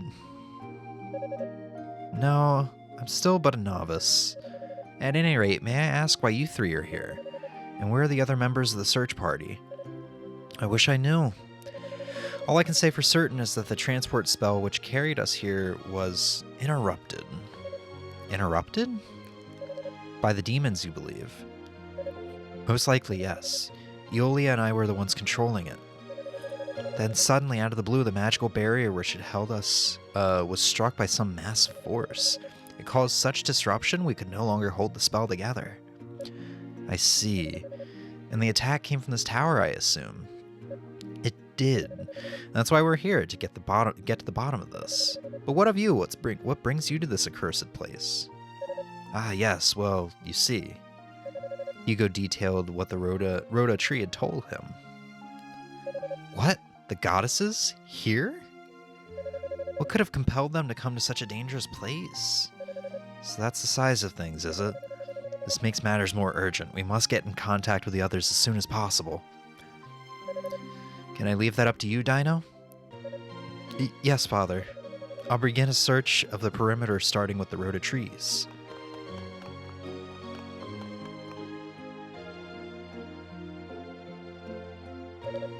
And what will you do?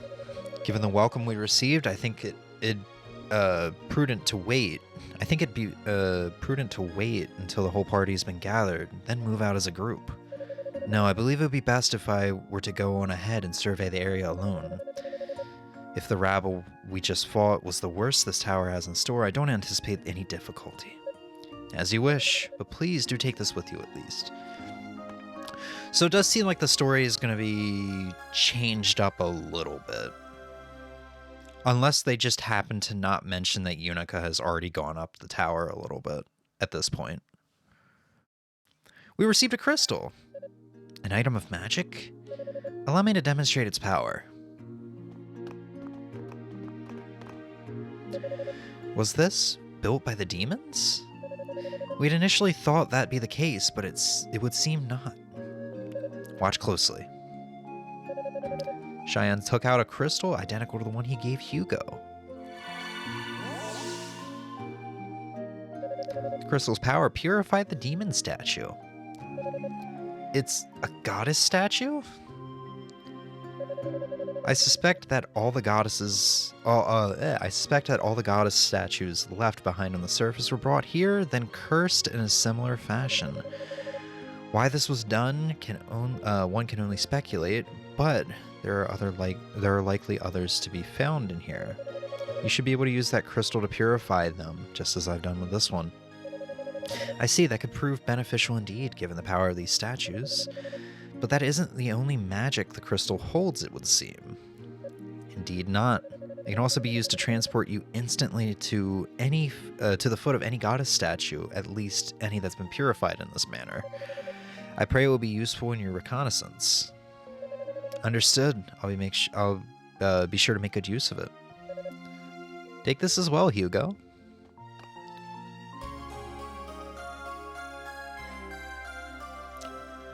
So, this is something I started to talk about earlier. If that jingle sounded familiar, it's probably because you've played a Metroid game. I don't know why it is. Maybe the first Ys game and the first Metroid game had the same composer. I'm not sure. I looked up the release dates for Ys 1 and Metroid 1, and they're only I looked it up like 2 days ago. I should be able to remember this, but I think they're only like 8 months apart. But the fact that the jingle in this game and the jingle in Metroid are very close to the same, you know, the the fact that they're very similar, I can only assume is just coincidence. Unless it was the same composer for both games, and he's like... But even then, he doesn't own the rights to the game music. I wouldn't assume. I don't know. I would love to know the answer to this, and I haven't looked it up.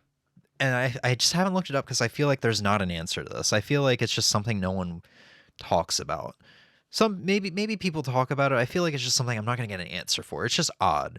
Every time I hear it, I'm like, oh, hey, it's the Metroid jingle. Whatever. Receive the Leela shell. And this would be for long-range communication, no? Yes, it would allow you to contact us no matter where you are. I intended to give one to each member of the search party upon our arrival, but obviously those plans were disrupted. Indeed, a very useful tool to have, though. I will keep it safe. If that's all, then I'm going to head up into the tower proper. We'll be waiting here for the others. Come back if you find anything. And remember, the demons built this tower, so there's no way of knowing what awaits us here. Please, exercise caution. We can actually begin the game now.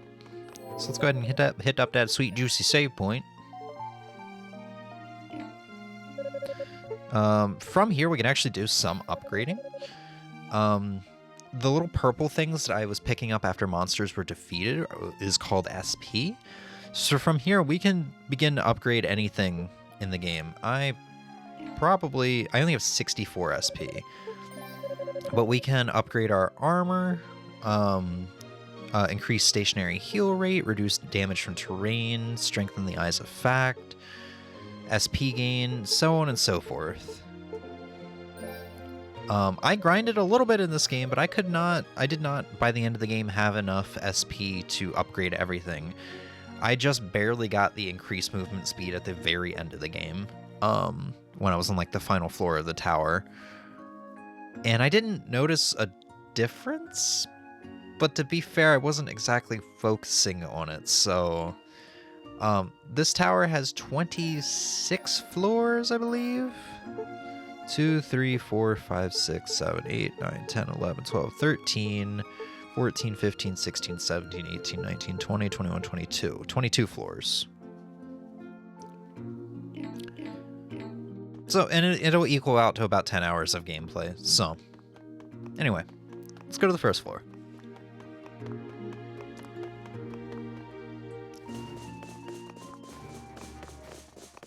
Hey! Right, I don't need to go up and chop at dudes. I can just... I'm playing a twin-stick shooter now. With one stick. Playing a shoot 'em up. Do I do more damage when I'm close to enemies? 4, 4, 4, 3. No, I don't think so. Alright. Now it looks like I can bring the volume down a little bit.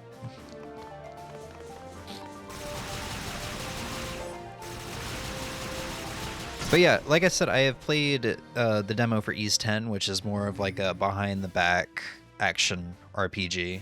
I don't know what to like compare it to off the top of my head. We did the demo for Grand Blue Fantasy Relink last year. It's kind of like that. I really like this kind of like over the head or slightly over the head style. Which, from what I understand, there's a good chunk of them. One of the PSP versions just got a port to Nintendo Switch and PS5 very recently. I think it's called the Ys Memoir Oath in Falgana, which if you're interested in that, just buy the PC version, because I was thinking about getting it and then I looked into it and it's not, the PC version's still better. The PC version from like 2012.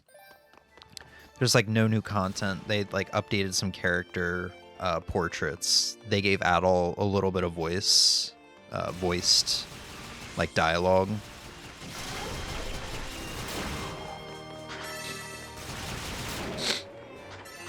But really the thing that kind of deterred me from it was the fact that they did this very terrible texturing job on the floors with the one that just came out last month. So as you're running, you will literally see the floor just like crinkle. I don't know how to explain it. I can pull up a review on it in a bit if anybody's interested, but a review that I had looked at that it has screenshots.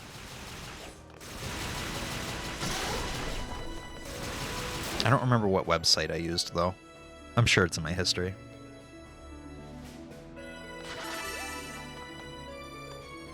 Strange, this appears to be one of the sacred artifacts of Ys, but why is it here? Either way, it's better off with me than it is with the demons. Got a cerulean flabellum. Surge of power bursts forth from the artifact. Hugo was granted use of Force Shield skill. Let's see, we're getting introduced to skills. Artifact of Ys bestow mystical skills upon their bearers. Skill attack. Activating skills will launch various special attacks. Select with A. Overcoming obstacles. Certain skills can be used to negate magical traps or activate mechanisms, opening up new paths. Exploiting weaknesses. Some enemies are invulnerable to most attacks, but crumble under the might of certain skills. So, okay, yeah. So this is the skill we got. Wind skill. Force shield. Hugo's force shield encases him in a buoyant bubble of protective energy. Skill effect generates a powerful shield around Hugo's body. To use force shield skill, simply equip it, then activate it in-game with A. Buoyancy. When the force shield is active, gravity will have less pull on Hugo, allowing him to glide gently through the air. The force shield will dissipate after a set amount of time has passed, or if struck once by an enemy. Skill charge. Charge your skill to erect double strength force shield capable of absorbing 2 strikes from an enemy. Charging. After obtaining at least 1 emerald, press and hold A for several seconds to charge, then let go to release. So this is actually pretty different from Unica's wind skill, but also it works kind of the same. So far the area that I'm seeing is the same, by the way, so yeah, it is just going to be the same tower. Impressive. I wasn't expecting it to hold so much power. Perhaps this contraption was built to harness that power in some way, or siphon it. I doubt it's only one of its kind in here. I'll have to keep my eyes open for any others. So, I'm just gonna straight up say it. It's an action RPG, so the game isn't gonna be crazy interesting or intricate. To me, action RPGs are just kind of like mindless, like turn your brain off, have a good time, hit some buttons.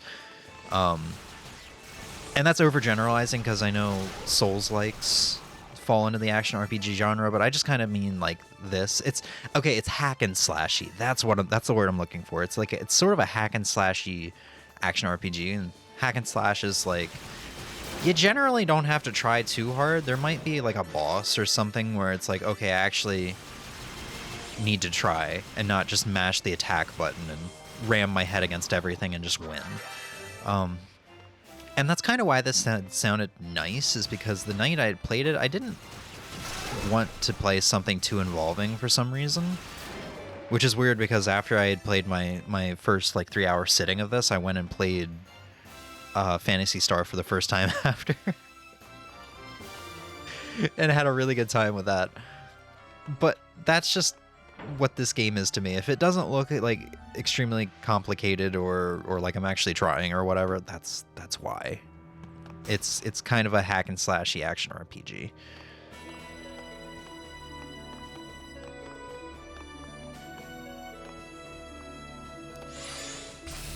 Oh, I did it too late. I don't know why, I suck with this jump. Every other jump in the game, I do fine. But, like the game explained to me... Wow, that's terrible. Also, this works a little bit different than Unica's spell. Oh! Yeah, like the game explained to me, we can use the wind spell to be able to float in the air a little while. I like Unica's a little bit better because it's more of an air dash.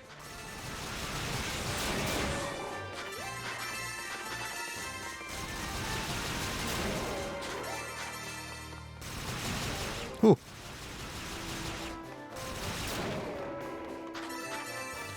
Let's see, we got a locked door here.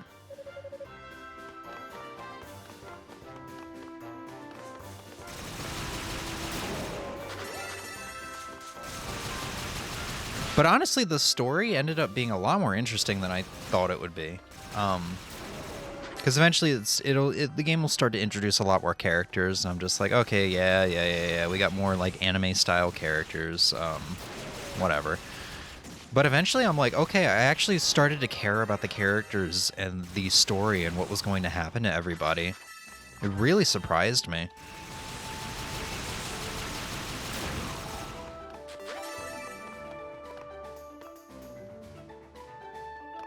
Okay, so we see glowing red dudes like this, it means we need to kill them to open up the red door that's on the other side. But we're not doing that right now, because we're getting teleported somewhere else in the area. Where am I? Must have been a teleport trap. I can't believe I walked right into it. But the fact that the trap was even set at all means... No. There's no sense dwelling on it. I just need to make my way back to that room and then find some means of countering the spell long enough to get through. Let's see, according to my deep research, in the comments of a YouTube comparison video, Yuzo Koshiro, the composer of Ys 1, took me... Okay. He took inspiration from Metroid. Ozzy AI. So... It's like, I guess, different enough that it's not a legal issue, but it's so close that I'm like, I'm surprised. I guess Nintendo probably wasn't as lawsuit crazy as they were back in the 80s. Also, I forgot Yuzo Koshiro worked on Ys 1. Yuzo Koshiro worked on the music for Streets of Rage. What else did he work on? I know him well for Streets of Rage. Oh, the Shinobi games, I think. Hold on, let's look it up, because now I'm like... I know Yuzo Koshiro is a very popular composer. Yuzo Koshiro did the menu music for the Genesis Mini, too. I'm trying to remember what he did aside from Streets of Rage.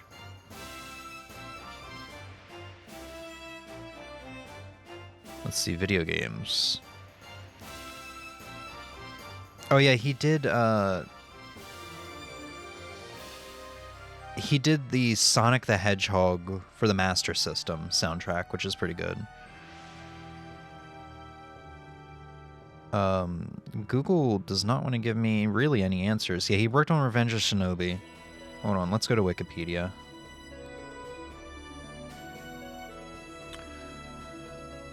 Okay, he worked at Falcom. That explains. Falcom makes Ys. Works. Here we go. Yeah, so Ys 1. He worked on Ys 1, Ys 2.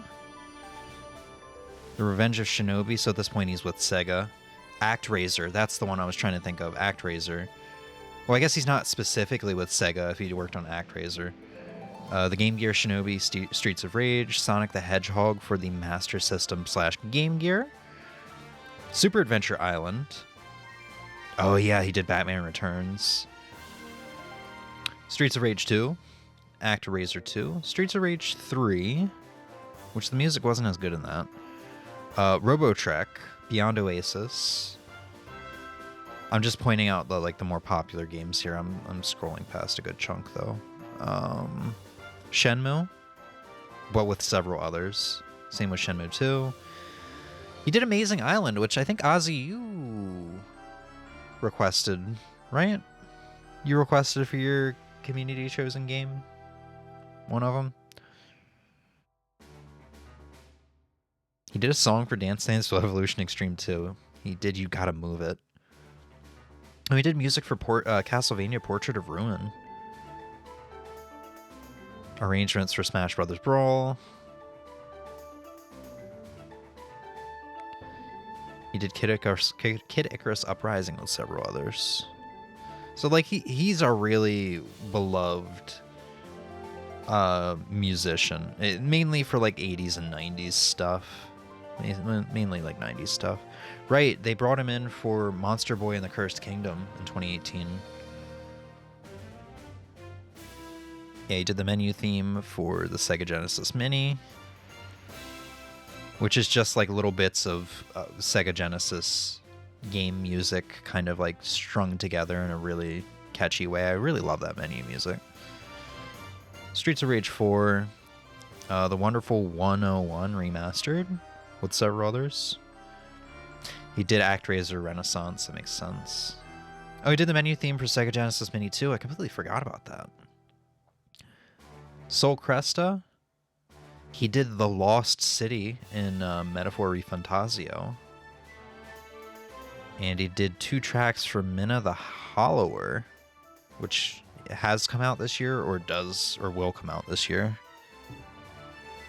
I looked up lots of games and I haven't heard or seen you play one. Oh, one was Amazing Island. It looks cool. Yeah, I don't remember it. I think that's a lot of my backlog though. It's like I see games that look cool. And I'm like, okay, yeah, I'll just download the ROM and I'll play it at some point. And then by the time I actually get around to playing it, I'm like, I completely forgot what this game is. There's a peculiarly shaped depression in the altar. Understood. We'll go find something to put in there. Cure that depression. Yeah, at this point, Emmy and I have a running joke of like, James, just don't say when you're gonna do that stream because it's cursed. Whenever you try to set a date for that stream, it just doesn't happen. So now I'm like, I want to say when I think I'm gonna do it, but at the same time, I'm like, if I say it, it won't happen. So I just gotta keep my mouth shut.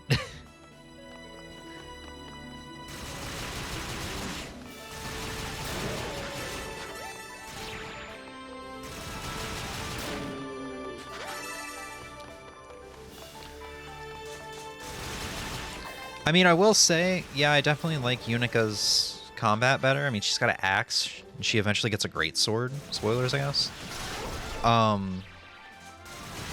But this isn't bad either. Being able to shoot beams in quick succession just kind of makes this feel a little bit more like I guess a shoot 'em up or a bullet hell or something. Maybe not a bullet hell, but like a shoot 'em up.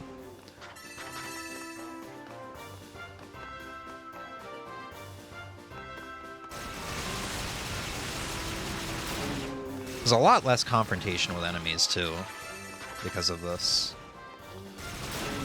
But I don't seem to have less health than Unica has.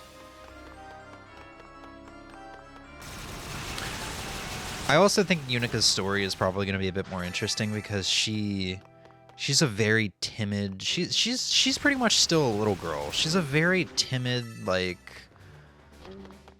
scared girl that's just kind of pushing forward through the tower and ends up becoming a holy knight.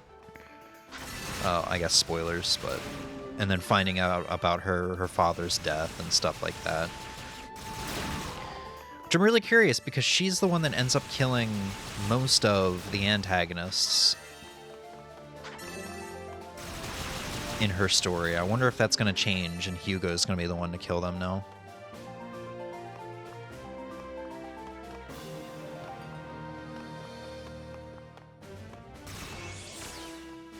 Oops.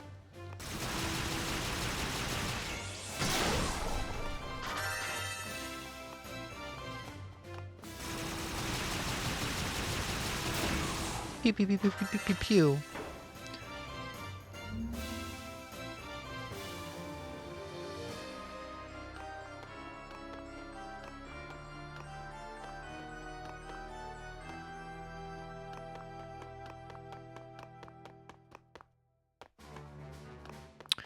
And we get Rotafruit. That's not what I thought we were gonna get. I honestly thought we were about to get an emerald so we could charge our wind spell. This is necessary, though. This is good.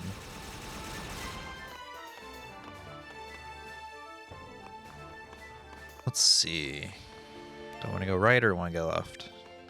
I guess it all takes me to the same room? No, it doesn't.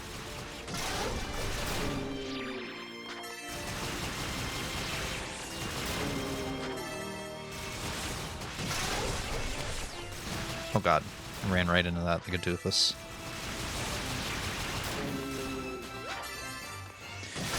But yeah, most of the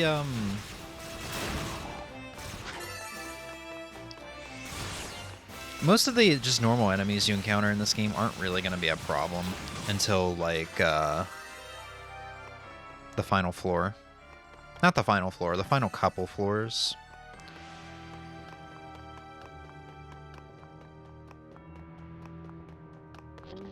Hi.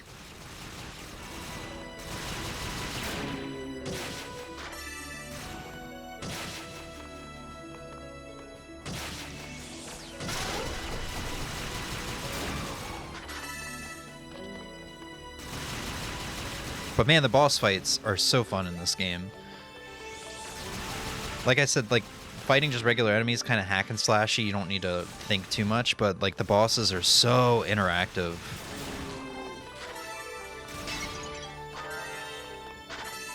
There's one I don't like, but that's just because, like, I had a hard time with him. My first time. It was the one I kind of mentioned earlier that I died maybe 6 times or so on. It was probably more like 4, but still. Ow. That hurt a lot. Here, let me activate this.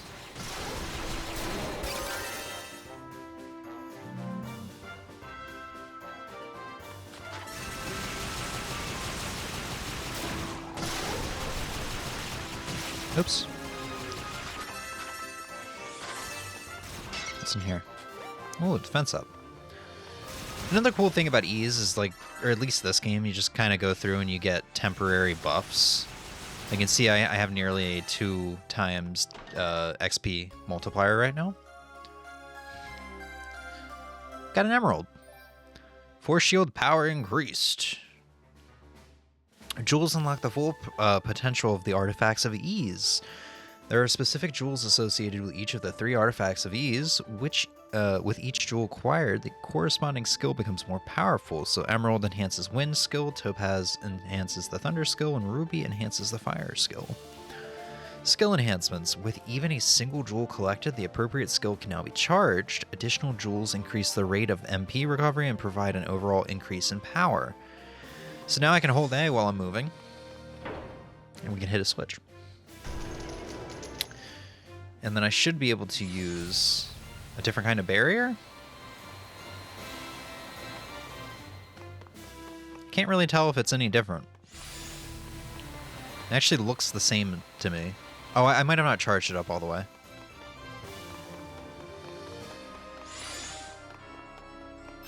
Yeah, that's the symbol I charged up all the way.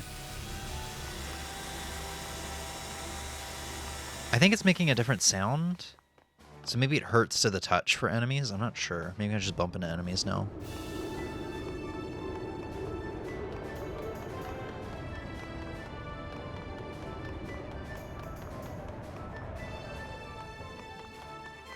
We got a chest. Acquired Blue Moon Crest.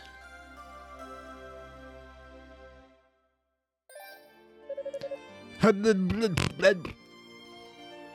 gonna have fun voicing these little guys. What? What in the world are you? A demon? No, this is no ordinary demon. Which means this must be Arrquil, one of the sacred beasts of Ease. Poor thing must have been transformed into demons by the noxious gases outside. I'm truly sorry for what happened to you, but if your intent is to attack me... I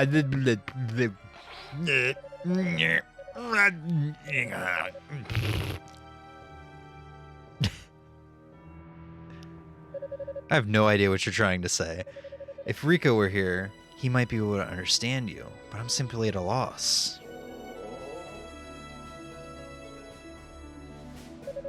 Are you hungry? Is that it?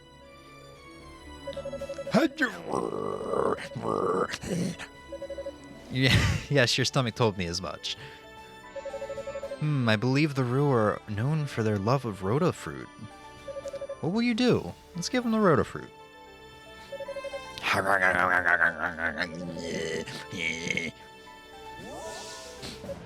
Is that... It is. It's a piece of Clara ore.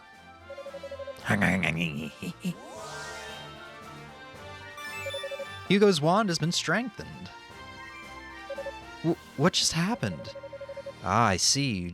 You used magic to refine it on the spot and infuse my wand with its essence. Not bad at all. Seems even demon transformation can't impede those famous Rue talents I've heard so much about. I appreciate the help, little one. You're as kindly as they say. So now we got a level 2 staff, which means we'll hit harder and good stuff like that. Now, unfortunately, we haven't found a key yet, but we have found... Okay, yeah, I can bump into these guys now with the charged up attack. But we do have a pendant, I believe it's called. Something that we can insert into that depression.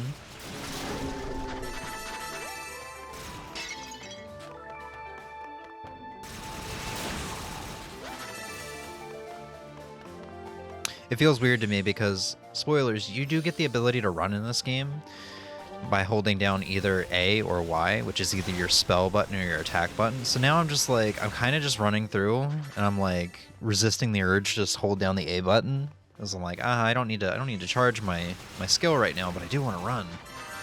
But wait, I don't have run yet. It's weird.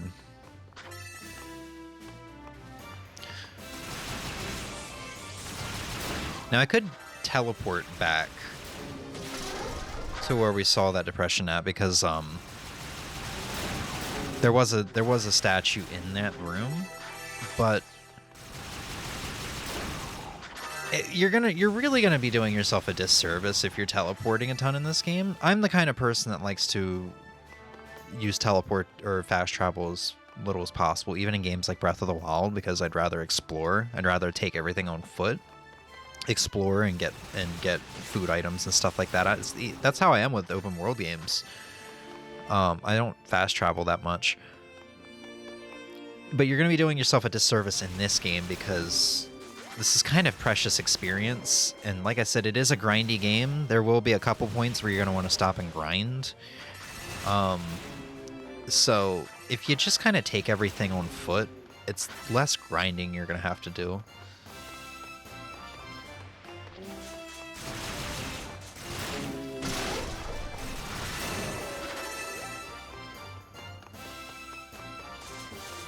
Okay, I think it was up here. Oops. I feel like maybe I should start using the D-pad. I was aiming a little bit harder with the control stick. Here we go. So let's go ahead and save. So what I can do, and I might do, we can strengthen my current armor. It's only 100 SP, so let's go ahead and do it. I think it doesn't take long for me to get more armor. Oh, hey, Emmy. Good, I thought I might have missed it when I saw the short stream in the title. We haven't been playing this for long, only about an hour. It took longer to sort through the stuff that's going to get deleted. You know, the Twitch stuff. Yeah. So we got our leather tunic at max now. Thankfully, the armor and the boots only get one upgrade. And it's never going to be too much SP. So you're always just going to be able to max it out as soon as you get it. Set the blue moon crest in the altar.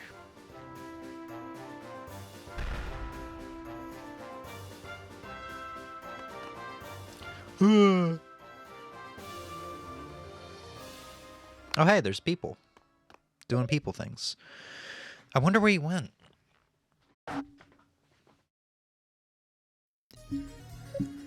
Who knows? He's a sorcerer, so maybe he has some kind of spell to hide himself. He sure didn't waste any time getting his pasty ass away from us, did he? Still, can't figure out what the deal is with this mask he dropped, though. Who are you people?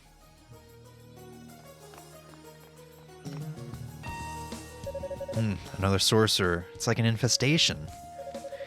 And this one's a regular stuffed shirt, too.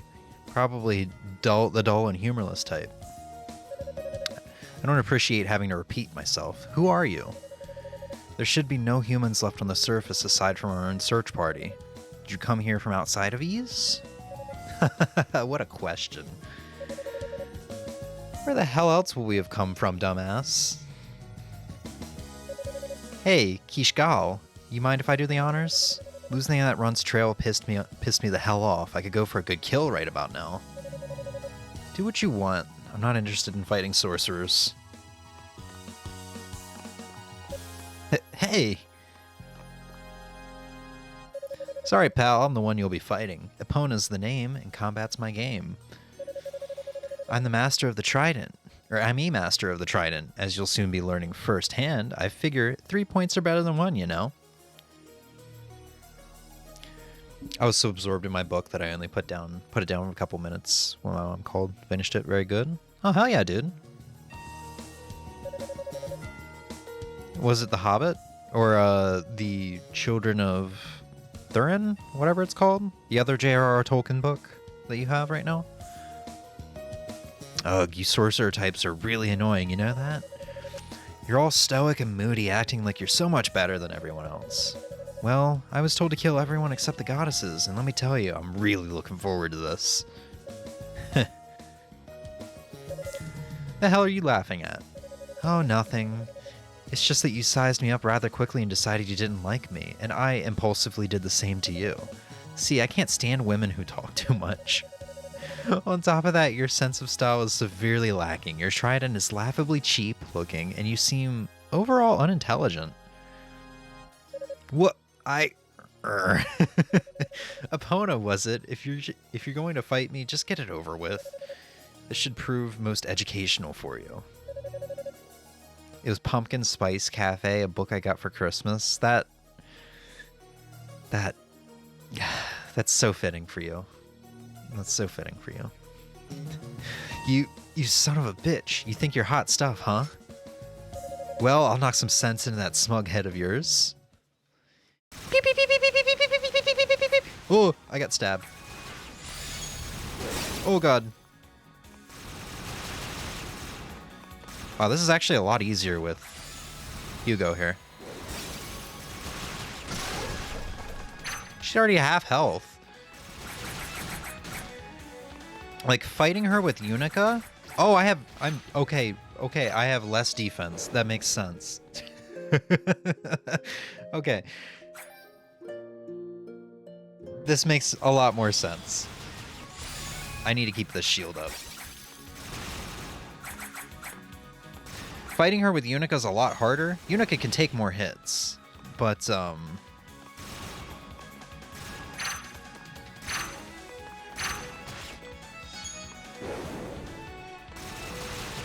it's harder for Unica to get close range. So I actually do have to try now. Or maybe go grind.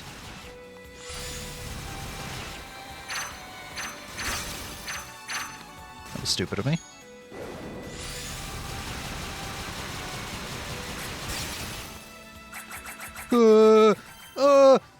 Damn.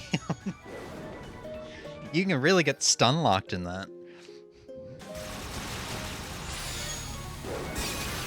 That was stupid of me. Oh my god, half my health's gone. That attack's so dangerous with Hugo.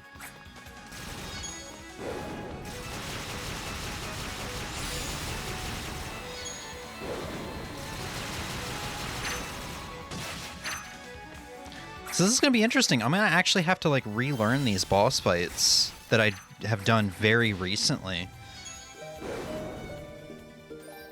Because while it's the same stuff, it's kind of drastically different.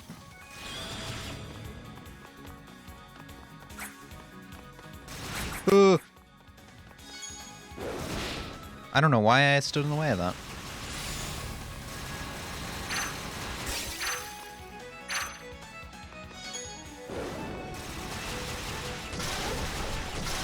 You get that defense down.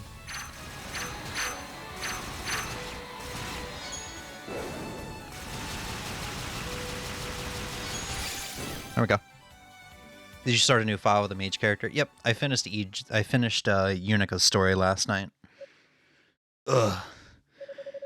Looks like you're the one who got some sense knocked into you, after I got sense knocked into me twice.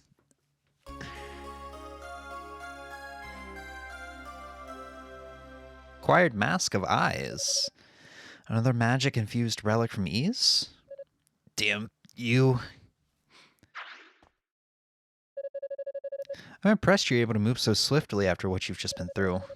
Another savage tribe you must have... whatever savage tribe you came from must have put great value in training in one's constitution. I'm no savage, you asshole. I'm a Darkling, and proud of it. Darkling? Ah, shit. I can't believe I lost to a pompous ass like you. I must have underestimated your abilities, because I sure as hell didn't overestimate mine. Personally, I say your abilities aren't as well honed as you think. If they were, you'd have known right away that you were simply no match for me. Well, you've just got to come back for everything, don't you? How about we go for a second round? Then you'll see what I can really... What is it now? You look an awful lot like him. Maybe I'm just imagining it, but I swear I can see a resemblance. To whom are you referring? Never mind. I'll let you off easy for now. Just be ready for what's coming to you next time we meet. Wait! But yeah, I was really curious how different things would be with the mage here, with Hugo. I guess she doesn't pose as much of a threat, so there's no need for a frantic chase.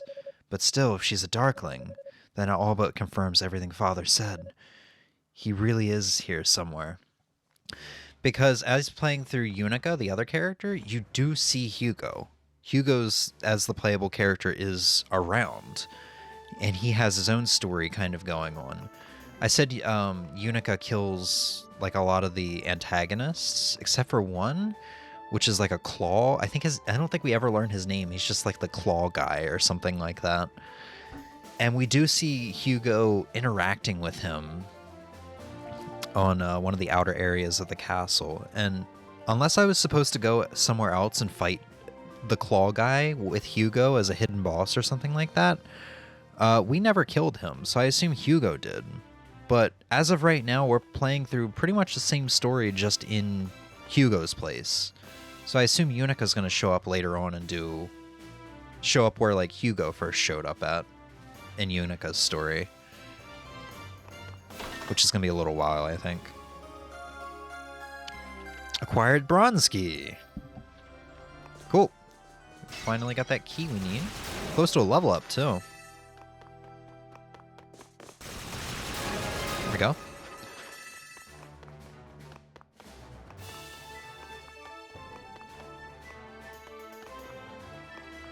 Oh, we're back to the search party base. Right, this takes me back to the first floor. We might as well talk to everybody, see what's new. Oh, we can talk to her about a lot of stuff. Actually, they're still going to say the same thing from earlier. There's nothing new to say.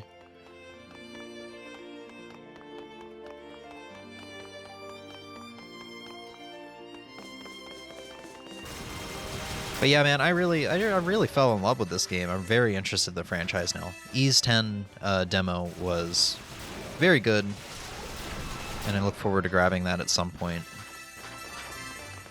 Same as Oath and Felghana, or Ys 1 and 2 Plus, which is on Steam, which is like, I guess, a remake of Ys 1 and 2. I might just play Ys 1 and 2 for the PC Engine since I have it, or the TurboGrafx 16 CD since I have it. But also, like, I want to get back to Phantasy Star because, like I said, that's a contender for like all-time favorite game for me. Because holy shit, I don't know how to explain it, and that's exactly what my all-time favorite games list is. Is like games that just leave me kind of speechless with how good they are. But coming out of that, I had the most coming out of my one sitting with that, I had the most insane high. And I really only intended to sit down for like an hour and then go make some food for me and Emmy, and I think I ended up playing it for like at least 3 hours. Probably a little bit more. I think I'm about a third of the way through the game too, according to a long play that I looked up.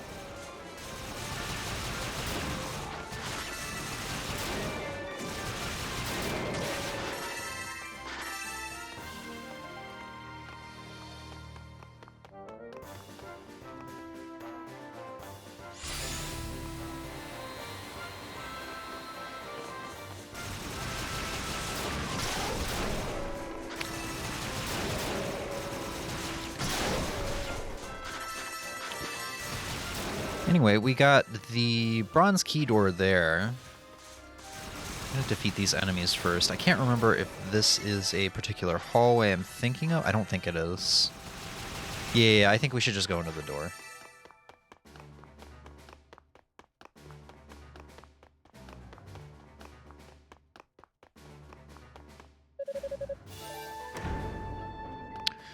Going into the door, we have a room with bats.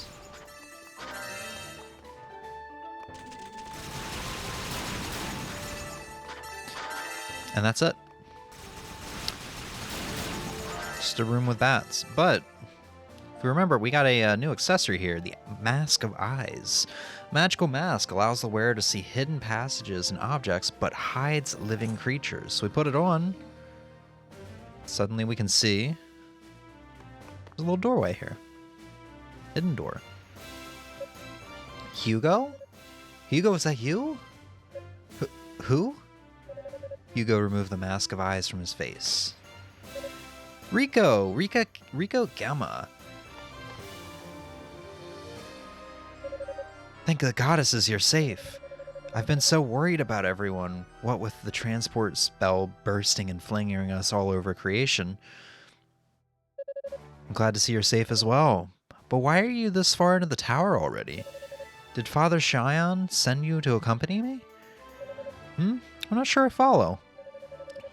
Hugo explained to Rico everything that has happened thus far. Yeah, Lady Rhea and Lady Fina are in here? I had no idea. I just happened to be lying in a heap in front of this tower when I woke up. There were demons all around me, and I was choking on all the noxious vapors outside, so I figured I'd take my chances in here. But of course, those same two thugs you encountered caught sight of me and gave chase. And so, here I am, hiding behind a wall. And an excellent hiding place it is. They were thrown off your trail entirely. Though I must say, your You really have the most rotten luck. Ow. You've injured your leg from the chase, I assume? Yeah, one of them managed to get in a lucky hit. Don't even know which one. All I felt was a sudden, intense pain. I guess ironically, all that did was make me run faster, which was really quite unpleasant. I cast some healing magic on it though, so it'll be fine in a little while, but I won't be able to walk on it for the time being. Well, you should be safe here at least. Just try to keep quiet and rest. Let the magic do its job. In the meantime, I'll continue working my way up the tower, and don't worry, I'll make certain Father Cheyenne knows where you're here. Much obliged. So, you wouldn't happen to know who those people chasing me actually were, would you? I didn't recognize either of them, nor was their clothing anything I'd seen before. I'm not entirely certain on the details, but I am quite convinced that they came from the outside of Ys. And they too seem to be lacking the goddesses.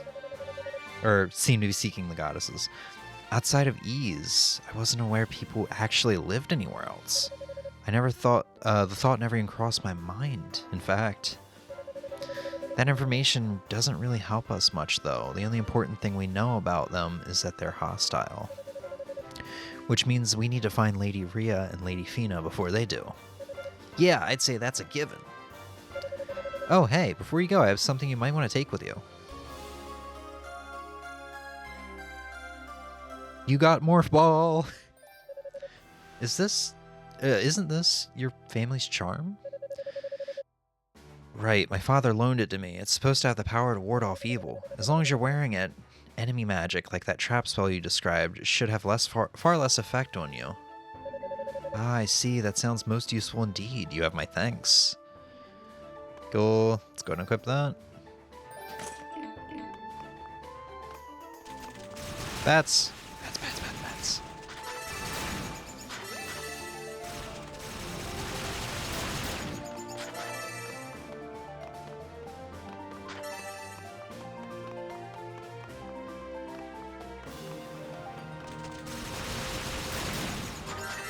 These bats are actually giving me, like, some decent experience. I might want to grind here a little bit. Yeah, I think maybe I'll grind to the next level. And this is the point where everybody's like, oh god, you're one of those people that enjoys grinding. I do. I really do. I know it's not a good thing for stream, but look, we're only halfway there to another level. Probably only need to go into the room like 5 more times, in and out of the room like 5 more times, and we'll be good.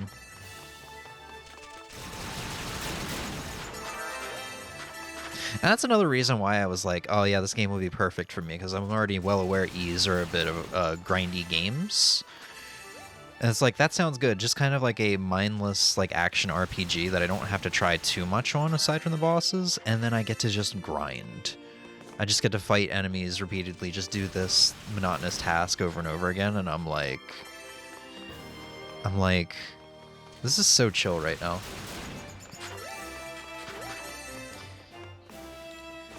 You kind of have to enjoy grinding to really love JRPGs. I don't think all of JRPGs. I think a lot of them aren't grindy. Especially modern ones. There's our level up. Modern ones aren't that bad. It's just kind of Ys. Ys is kind of like Dragon Quest in the sense that it stayed faithful to its roots. Like, Dragon Quest is still very... Like, if you play Dragon Quest XI, it's still pretty dang similar to Dragon Quest 1, Dragon Warrior 1 on the NES. And that's kind of the similarity I'm drawing there. I'm not saying Dragon Quest is still grindy, because from my experience, it's not. But Ys has stayed faithful to its origins in the fact that it's grindy still. So, like I explained earlier, you ever see monsters glowing red? You need to defeat all of the red ones to open up the door. All the red enemies. You'll also disperse that trap too. But yeah, I don't think grinding is too necessary for JRPGs. And maybe if you're having a hard time with something, grinding can be an option. But I don't know. That's just my experience, though. Well, that takes care of that. I'm a bit shocked to find such sophisticated magic being used in this tower, though. I wonder if those outsiders are responsible for it, or perhaps it was him. Hugo? Oh, is it? That's not. I saw the stumble in the words, and I was like, is it Unica? Miushka?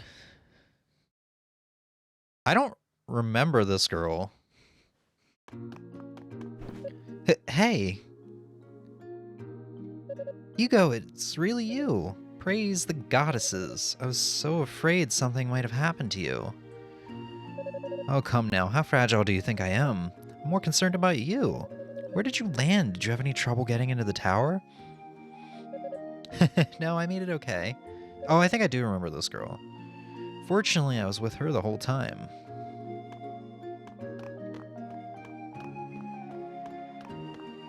So you're in One Piece as well, Kadena.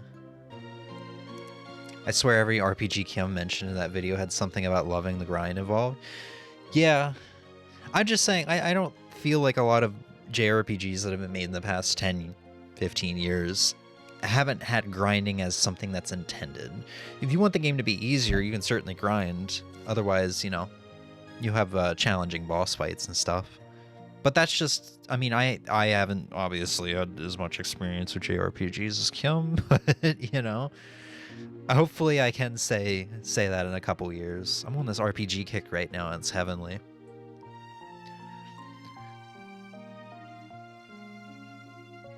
She's got vagina bones. More or less. Miusha and I woke up not far from one another. Dino managed to track us down, and we only just arrived here a short while ago. Good to see his efforts are bearing fruit. So, Hugo, is it really true that Lady Rhea and Lady Fina are in this tower? It would seem so, yes. But they're not the only ones. Huh? Hugo detailed all the events that had occurred since his arrival in the tower. Wow, people from outside of Ys. That definitely makes the situation more urgent. We'll need to discuss this matter with Xion and formulate a more organized plan of attack. It may even benefit us to get in touch with the Six Priests, if time and circumstances permit. I'll leave that in your capable hands. Meanwhile, I intend to continue scaling this tower. Hugo? Will you be alright on your own? Of course. I'll try to gather as much information as I can until everyone's been assembled. Well, can I go with you? I got healing magic after all. It could come in pretty handy when you get into a bind. I believe that service will be better afforded to Rico, given his injuries. With your aid, I'm certain he could be back on his feet in no time. Yeah, I guess you're right. Man, is he ever clueless. Okay, I guess that settles that. We'll go help Rico recover, then reconvene with Xion. Be careful in there, alright? I will. You two do the same. I'll see you later, Hugo.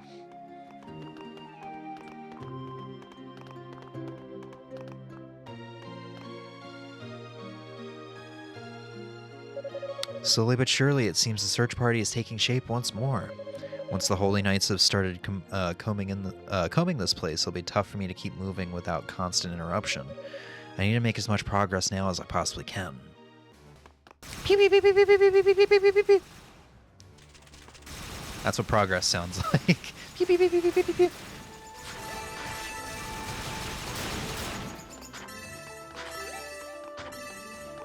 It's a dude. Strong dude. Wow, I don't remember these guys being this early into the game.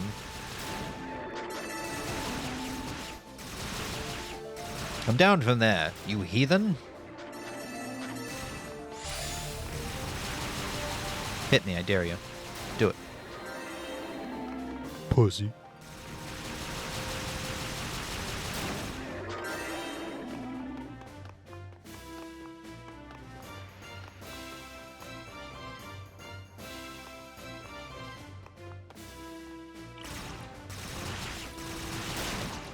Did you need to grind, Emmy?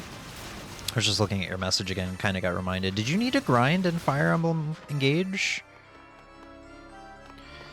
I don't remember having to grind in Awakening, so I imagine that wasn't the case for Engage. Hey, we got leather greaves. We finally got boots. Put them on. Go from 56 defense to 62. Hell yeah. Oh. Okay. I missed my jump a little. Hey. One thing I haven't mentioned yet is there is no healing items in this game. But when you go to the outer, like, wall... when you go to, like, that outer wall transition that we were at earlier before we met the Rue and got the staff upgrade, you can actually stand still and you will heal, but you can only do that there. Spoilers, there is a accessory later on that lets you just stand still in any room and heal. But obviously all the bosses are designed around not letting you stand still, so that's not... It's only going to be useful for traversing the tower later on and not once you cleared out a room full of enemies. It's not actually going to be useful for boss fights. You still have to do them on 1 health bar.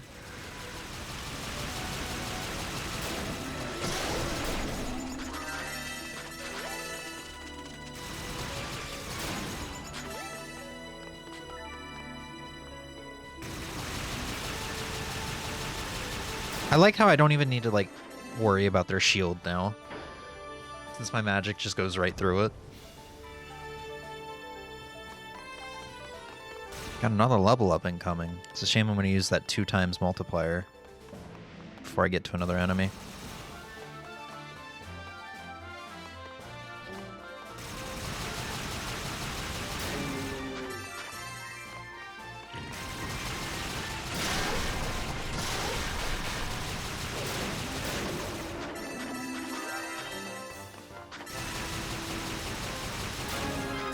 Level up.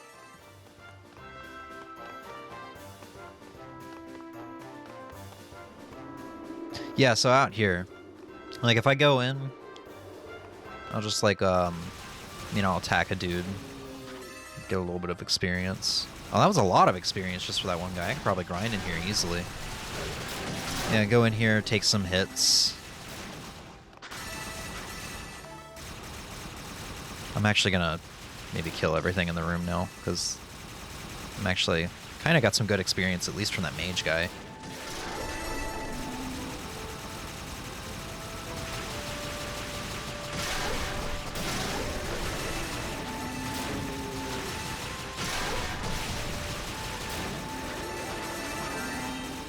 Oh, I didn't even see that door down there.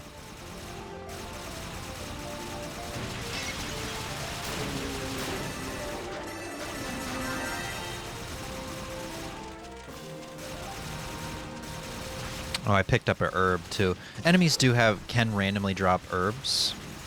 You can also find them in pots and stuff. It's just like the random drops, like the defense up and stuff like that I'm getting right now. Damn it, I wanted to take some damage so I could show this off. I think I grinded a bit by doing skirmishes, but I wasn't grinding XP, but also relationships money and whatnot. Also, I like being overleveled. So yeah, you like grinding. That's the thing. That's what I'm getting at. You like grinding too, don't you?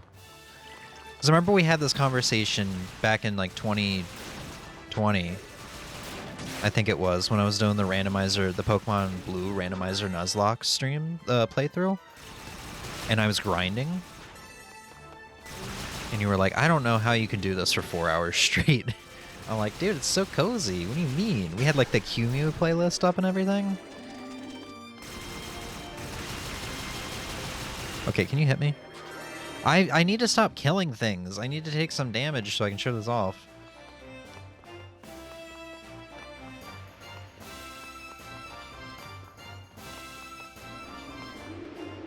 I mean, I don't need to show this off, but I want to show this off. Hit me.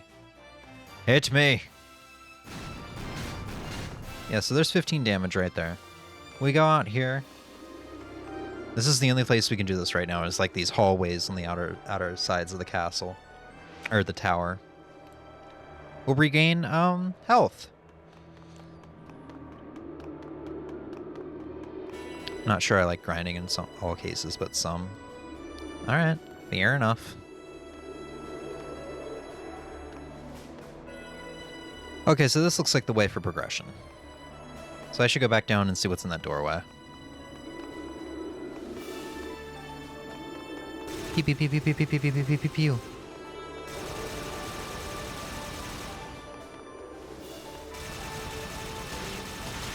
Probably gonna get a level up just from this room alone, without even like intending to grind, just because I'm gonna keep going through it so much.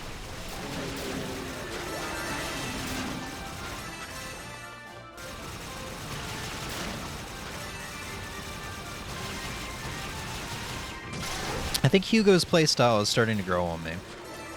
Like I said, I'm much more of a melee guy in most games. I don't know, just being able to treat this as like a shoot 'em up or something is really nice. I hope I get to a point where I'm just so overpowered that I can just fill the entire screen with bullets.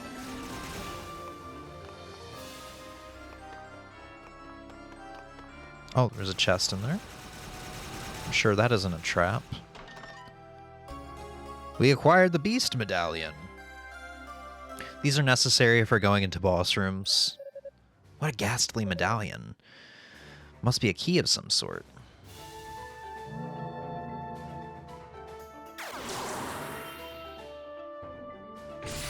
Pew pew pew pew pew pew pew pew pew pew pew pew. I'm just gonna take all of this damage like an idiot. Whatever.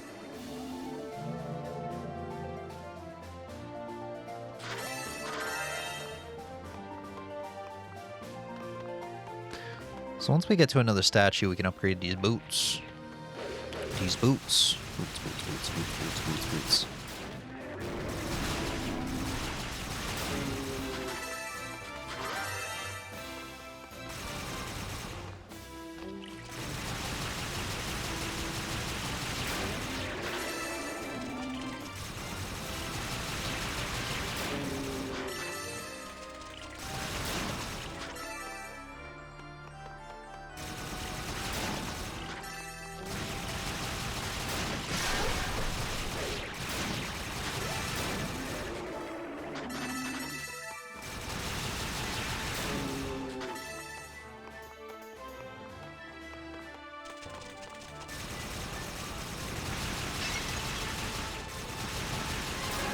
There we go. Got this 2x multiplier, so I might as well still go up and get this XP up here. I don't remember bats being up here just a second ago. Call me crazy. This is the first time I've seen these bats.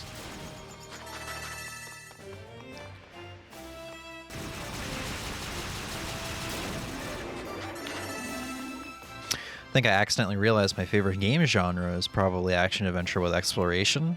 I mean, if you think about games I love and have put so many hours into, God of War, Zelda, particularly Breath of the Wild, Tears of the Kingdom, Star Wars, Fallen Order, Survivor. I got into, I got into Shadow of Mordor as well, and think about going back to it frequently all the time. Oh yeah, I could have told you open world-ish action-adventure games were your favorite genre. Sorry, I was relaying phone call back to Shauna. It's not a fun phone call. It's all good. It's all good. But yeah, no, I could have told you, like, action-adventure, not even just specifically open world, but action-adventure is your favorite genre. Which still surprises the crap out of me. Because, like I said, I never intended to show you Breath of the Wild back in the day. Like, I played it a little bit, and I never expected for you to get into it. And then you did, and then I was like, oh, well, here, have this PS4 bundle for Christmas. And then it came with Horizon Zero Dawn, and I'm like, oh, you'll probably love this, because it came out the same day as Zelda, and was as Breath of the Wild, and, you know, is very much like Breath of the Wild. And then you got into God of War, and I'm like, oh, Alright, just shatter all my expectations. Like a KOF 15 trailer.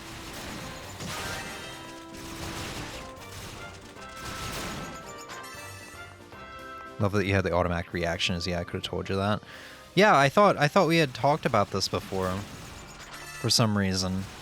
I thought I had already made the statement like, yeah, your favorite genre is like action adventure.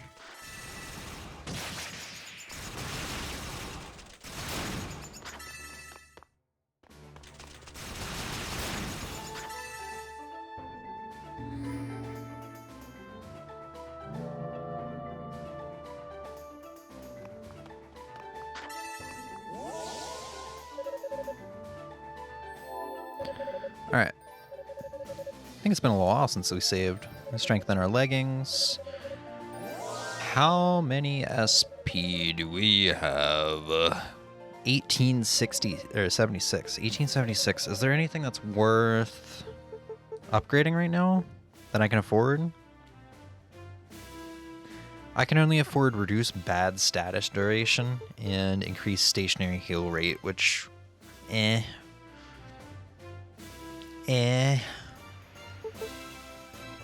definitely worth saving up. Speaking of saving. So we're already on floor 5. Wow, this is going by a lot faster. I mean, we've been playing for an hour and a half, to be fair.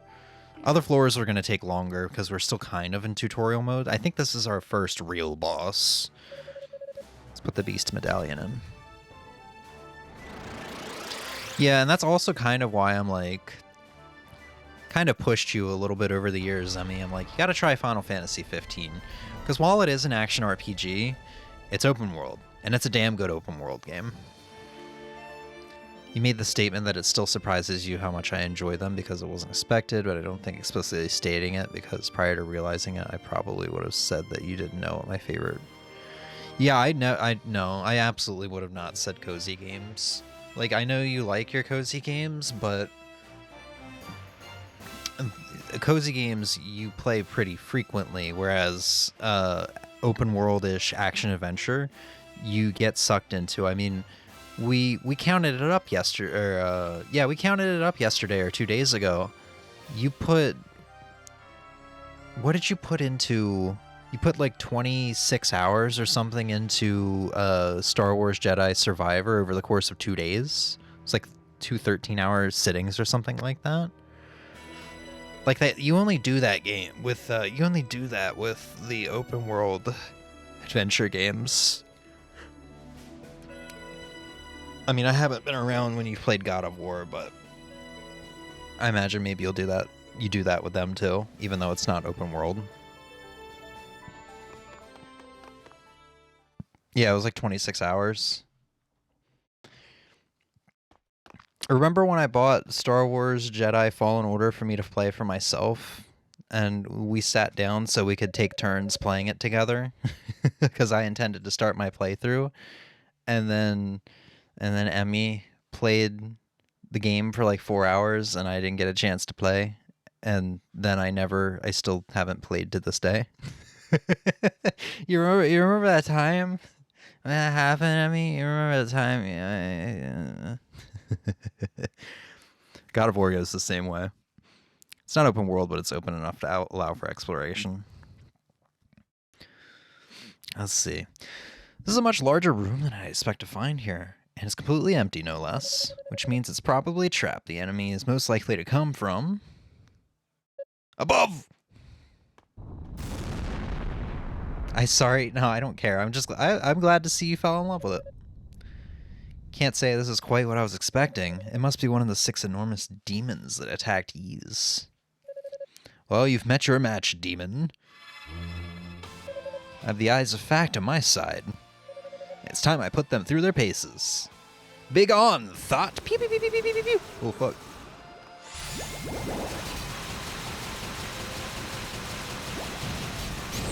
Stab it. Oh, fuck.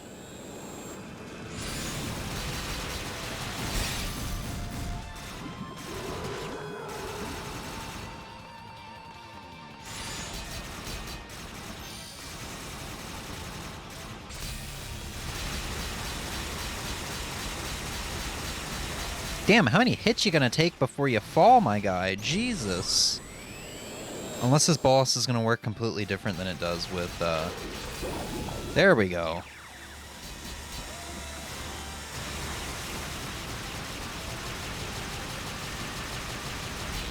So you're supposed to hit the face until he, like, falls, but god damn.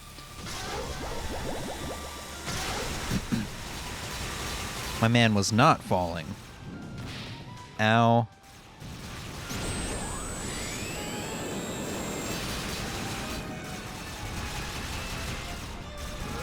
Ah! I forgot I could do that.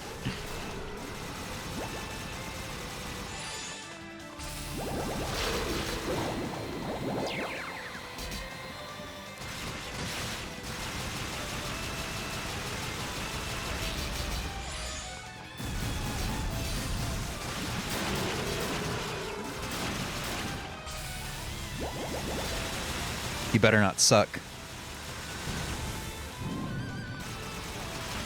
Do not do the suck. He's gonna do the suck. Suck, suck, suck, suck.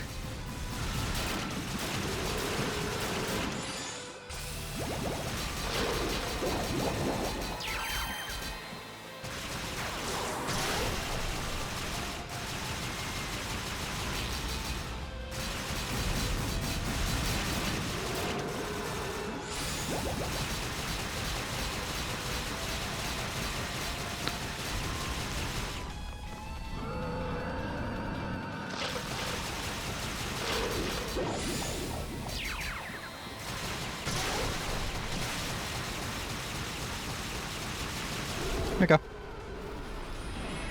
I had the hardest time with this boss when I played as Unica because I just could not get the platforming right to get up on him for some reason.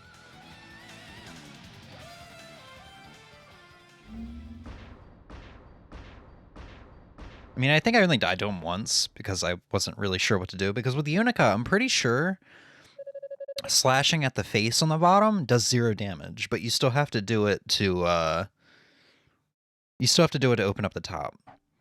I think maybe it said, I thought it was saying 9 for me, but maybe it was still saying 0 for me because I didn't see the health bar depleting at all. But yeah. Well, that was a bit more of a struggle than I anticipated, if those outsiders are capable of controlling demons like that. No, I mustn't dwell. What ifs can do us no good. I need to proceed onward. The goddesses must be found. Hop, hop, hop, hop, hop, hop, hop, hop.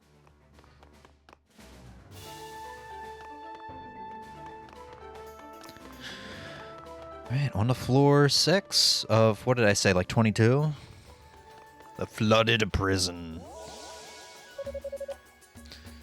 Alright, I'm gonna guess Ozzy dipped out. But we're gonna get ready and call it, I think. Let's just go into like one more room and see what's ahead. I think I remember this area, but I'll probably keep playing this file on my own time, even though I really need to continue Phantasy Star and Xenoblade. I don't remember you guys. Ow. I remember you guys. Because you give the stupid... Those guys and their little green puddles of shit on the floor, they give my least favorite status effect from any video game. They give you the bubble status effect from Monster Hunter that Mitsune gives you. My least favorite status effect. I'd honestly take reversed control over bubble. Like, reverse control sucks. It really does. But I prefer it over bubble.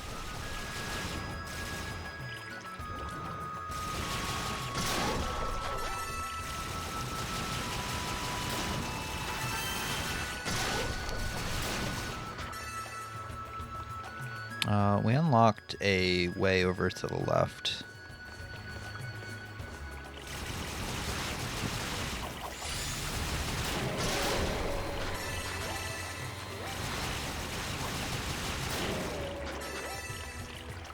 This is for a button, though? Oh, there's a way over. I think this is the main way.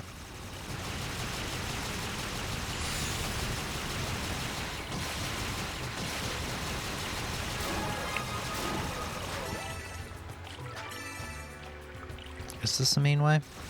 I have a feeling this is the main way. Slippery. Slidey. Pop it.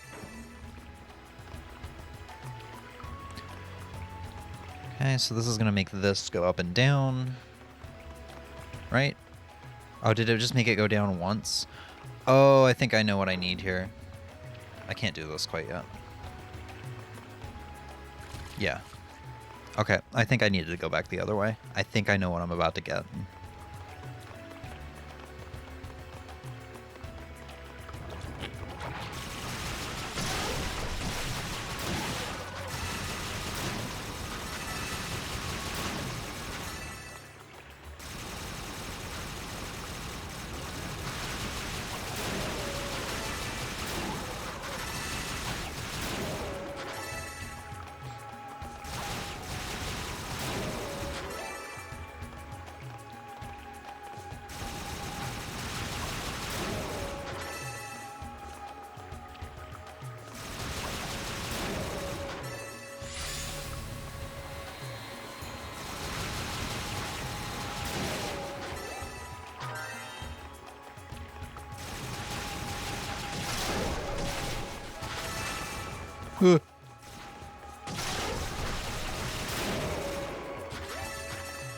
Chest?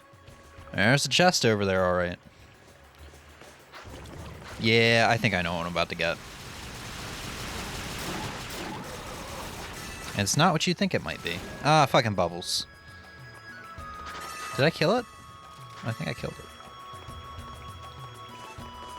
Hi.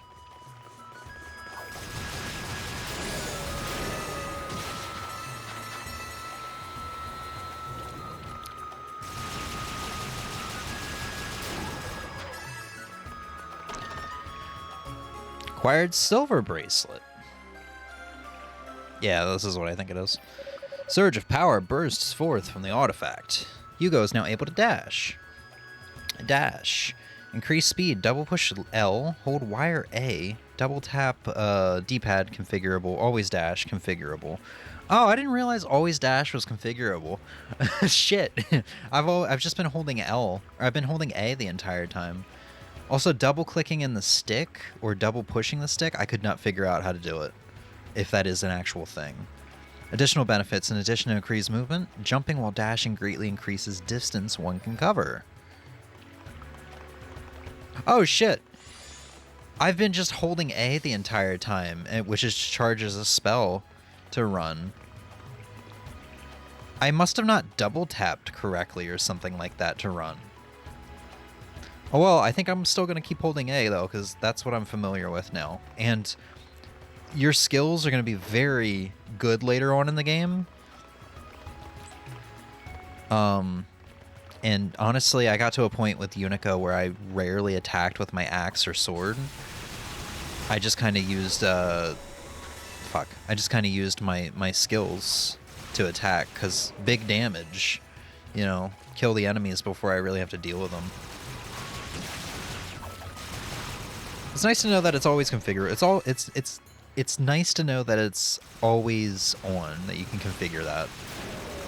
It's also nice to know that there's a ton of different ways that you can do it. Double tapping feels weird. Now, double tapping to dash. Now that I'm so familiar with holding A.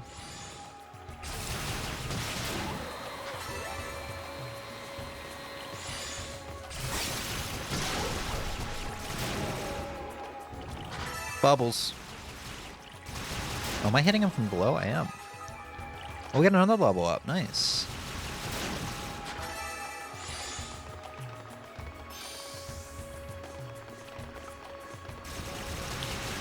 Now that we have dash, we can actually get to that platform before it goes up.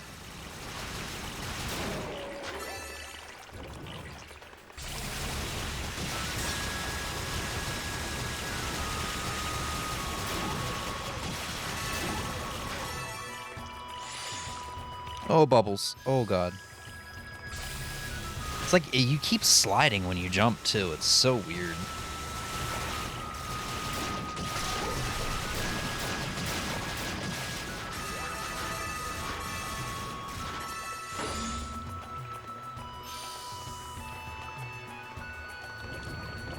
Oh, God, he was on the platform. How rude. Oh, no. Bubbles.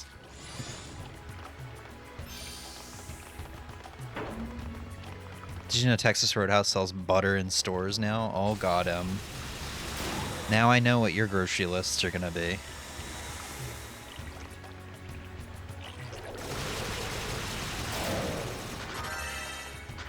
Also, like, it took them long enough.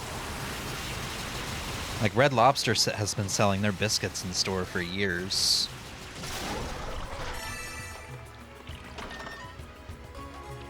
I didn't until I came home last night. We had it in the fridge. Oh, somebody got it for you. Nice. Ebony robe. Oh, yeah. And even with our maxed out previous armor, it's still a pretty big increase in defense anytime you get a new piece of armor, even if it's at level 1. 74 to 81. So, like, you don't have to, like, keep your max armor on until you get to a save point to be able to level up your new armor before your new armor is worth wearing, which is really nice.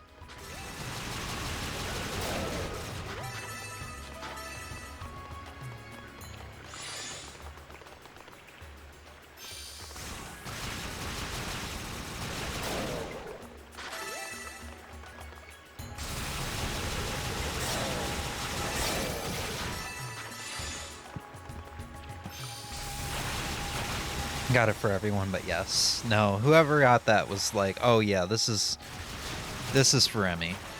Which is, you care more about the biscuits, don't you? I thought you cared more about the biscuits.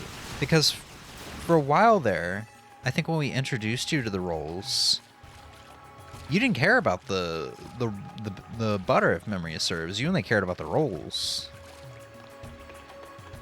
Nah, I want Cheddar Bay biscuits. Same. I kind of regret bringing them up. I doubt we have any here, so. Oh, God damn it. We'll see if the levitate screws me here. Oh, it doesn't. Not the levitate, but, you know, the wind skill.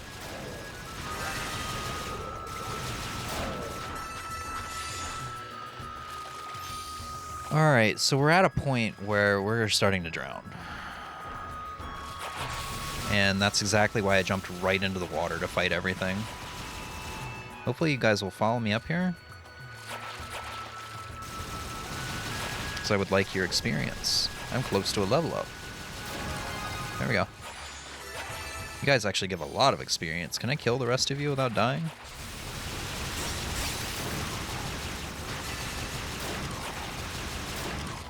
Oh god, oh god, oh god, get out of the water.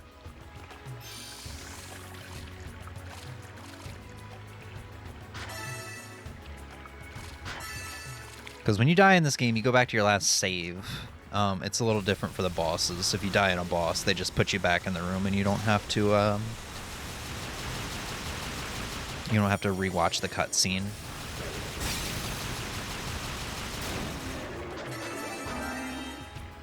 At first I didn't care about the butter, but now the butter is the best thing. Yes, you finally understand.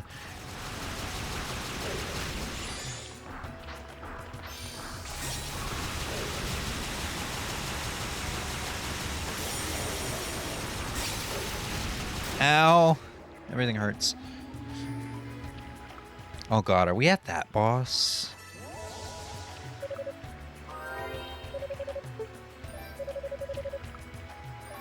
I know I said we were about to call it, but I gotta see. I gotta see if we're at that boss. There's a centipede boss. That's the boss that I mentioned earlier that kicked my ass. Killed me like 7, 6, 5, 4 times, something like that.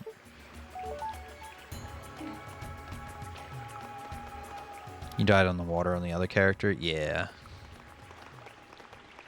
Okay, it's not. I've been waiting for you.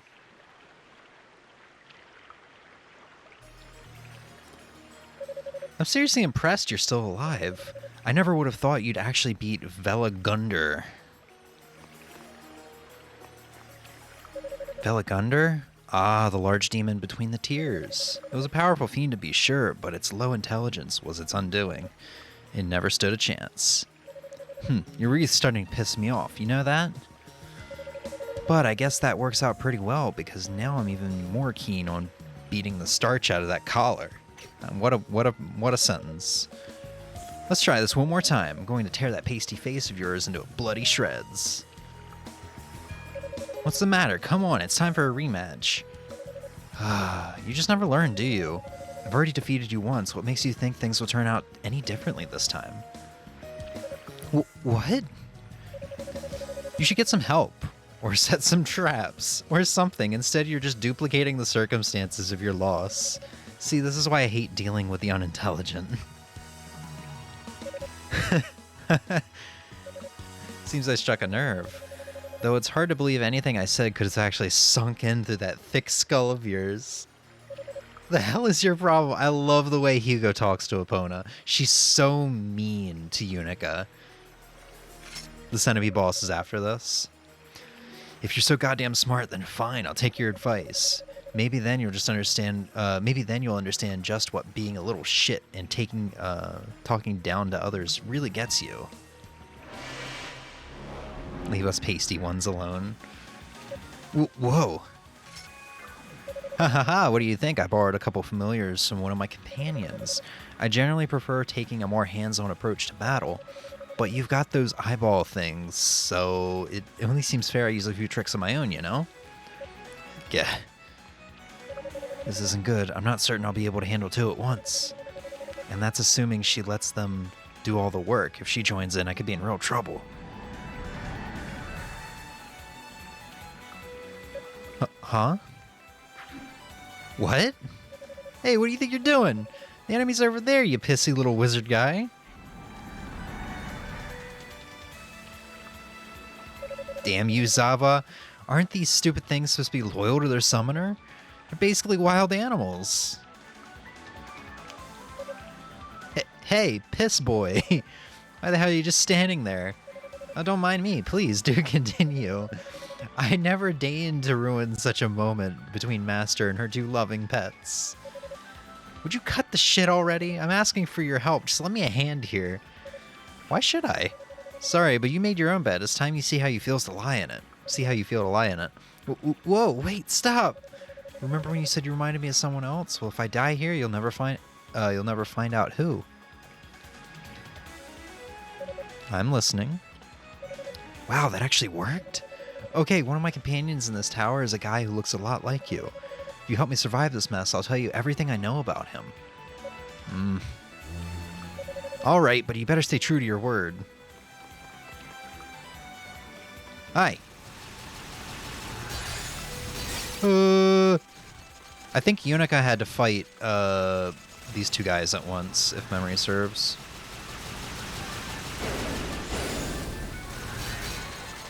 Bats. I gotta run. I can run now. I gotta remember this shit. Ow.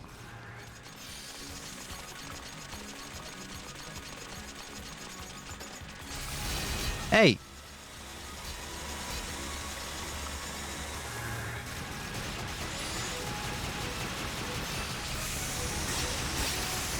Oh.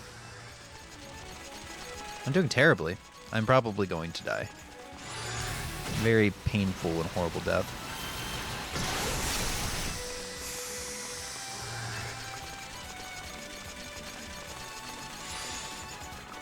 Okay, yeah, this is why I remember there being two.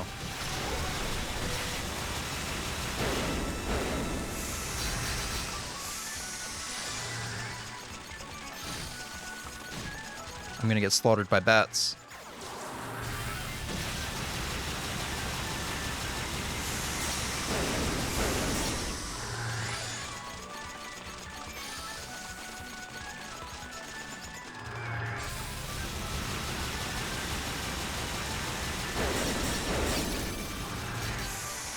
6 health.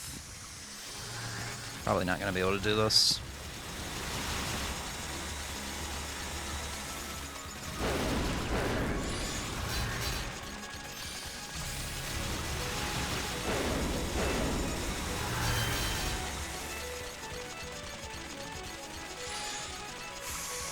Killed by bats. Not.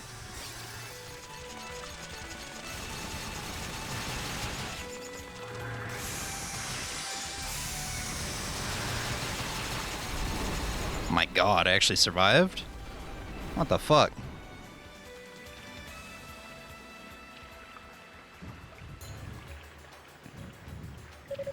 Well, that was easy enough. Definitely nowhere near as menacing as it seemed. I almost feel bad for it. Ah, looks like yours is taken care of too.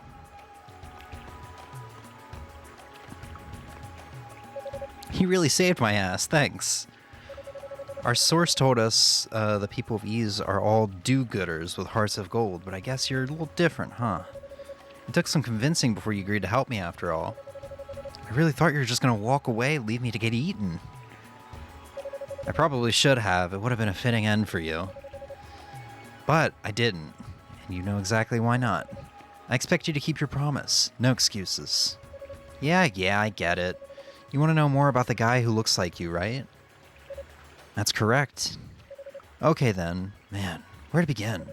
He joined up with our leader about 6 months ago, give or take. He fights using these claws on his forearms, and he's pretty damned good with them. Not much for conversation, though. Can't give you a name, unfortunately, because he never told us his.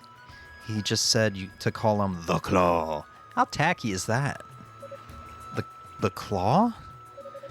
And I guess he's got power to absorb energy from fallen demons or something? I'm not really sure how that works.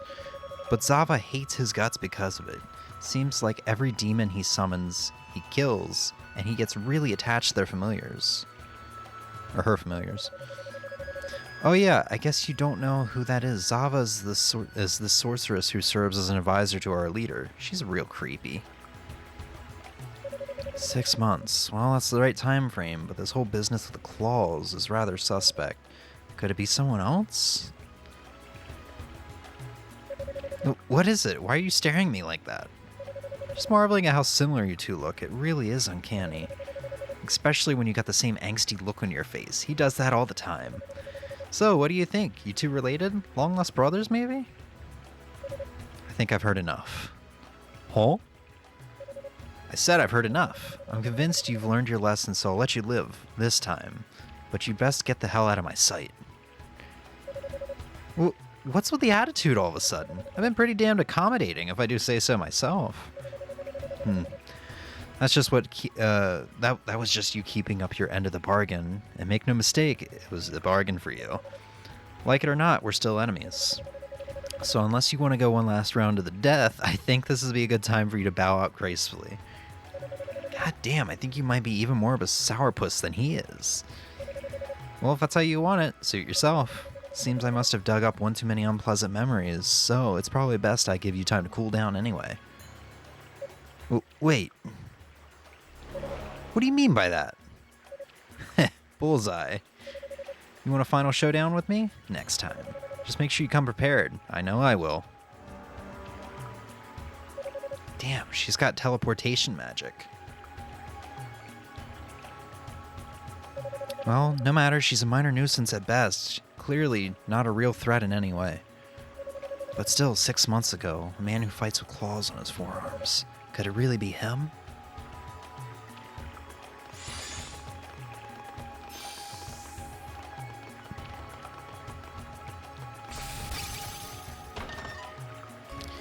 Acquired water dragon scales. What's this? Ah, I see. This should allow me to hold my breath underwater for a longer period of time, if I'm not mistaken. Very convenient item indeed. And that would be coming from the Lila shell. Or Lila shell. Hugo removed the Lila shell from his pack and placed it to his ear. Hugo, are you there? Yes, Eolia, I can hear you. Is something wrong? No, quite the opposite actually. The Holy Knights have just arrived in the tower. The search party has now been completely reassembled, more or less. As soon as you have a moment, your presence is requested back here as well. Understood. I'll warp back to base immediately. Thanks. See you in a moment. Hugo put away the Leela shell. That was quicker than anticipated. I suppose this solo search hasn't been without its merits, though. I definitely made some headway. It pains me to stop now, but ignoring the summons would only raise suspicion. So we do have an evil twin? I don't know. I think it's more like an older brother. Because at this point, we did see the guy in question, the Claw, in the Unica playthrough. Hugo! Ah, Rico, glad to see you up and about. Yeah, Musha's healing spells helped out a lot. Though honestly, I would have been fine on my own as well. It would have just taken a bit longer. You really should have let her keep you company, Hugo. You too? Honestly. It's okay, Rico. I don't mind, honest. I'm just glad to see you're safe. Hugo, how's everything going? Did you get much further up the tower? Not really. I still haven't covered a third of it. And no clues yet as to the whereabouts of the goddesses, I'm afraid. Oh, I'm sorry to hear that. Well, I guess we still have a long way to go then. Ah, I see you've returned.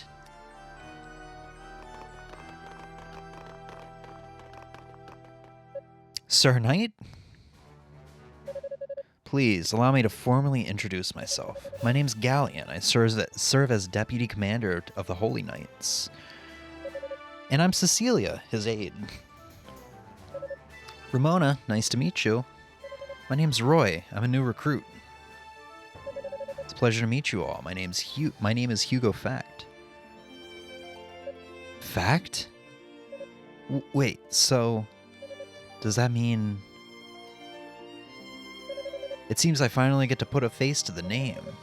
You're related to Toll Fact, are you not? I'm his younger brother. Oh? Is there some sort of problem with that? No, not at all. Please do excuse the question. It was most impolite of me to ask. Well, I think we have a name to the claw. That's just speculation, though. That's quite all right. Come, there's much to discuss. We must pool our knowledge if we are to successfully locate our goddesses.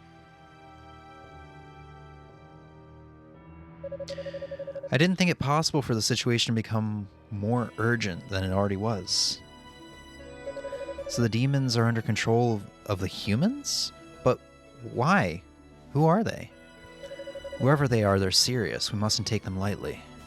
Indeed, particularly since we know at least one of them has considerable skill with magic, it is extremely likely that this same enemy is responsible for disrupting our transport spell.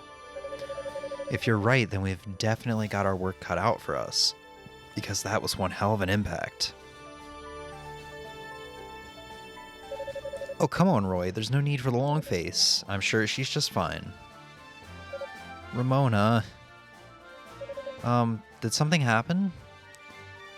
Come to think of it, weren't there 12 people in the search party? It seems we're still a couple short. Unica Tova is presently unaccounted for. She's an apprentice knight. Dino is out looking for her. So in this scene in Unica's playthrough, it's actually wow, I've forgotten my own character's name. My playable character is the one that's still missing currently. It's okay though, even though the transport spell was disrupted, the force fields that protected us stay intact the whole time. So I'm certain Unica is alright. I sure hope so. Dino is more capable of finding her, I believe. Or more than capable of finding her, I believe. Right now we must focus on the task at hand. Time is of the essence.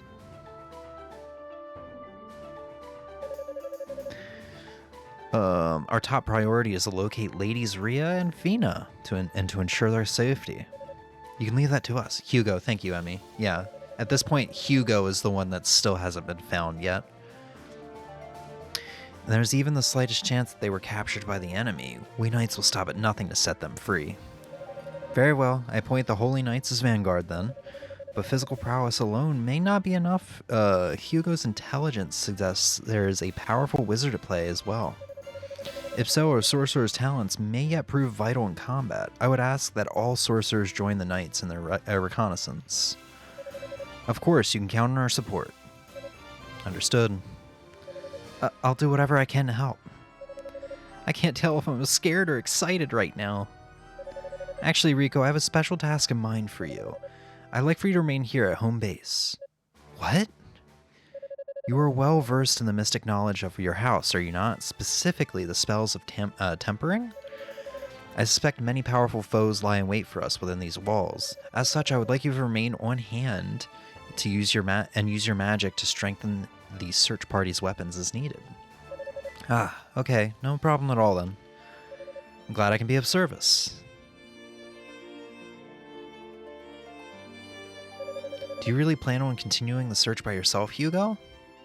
Yes, I think it's for the best. The eyes of fact present a hazard to any bystanders in range, and I'd hate to cause injury to one of our own. Still, Hugo, I don't have time to placate you. I really need to get a fucking dictionary for the desk. I have one somewhere. Actually, that might be a Spanish-English dictionary. I don't have time to I don't have time to make you flaccid, Miusha. I know you're going to ask, and the answer is no. Please understand, it's for your own good. Okay, I guess you're right. It was a stupid idea anyway. Sorry. Shall we go, Candina? Sure, let's go. See you later, Hugo. Try to stay out of trouble. You know what the other thing I realized is some of these portrait designs remind me of old school Fire Emblem before Fire Emblem went super modern anime.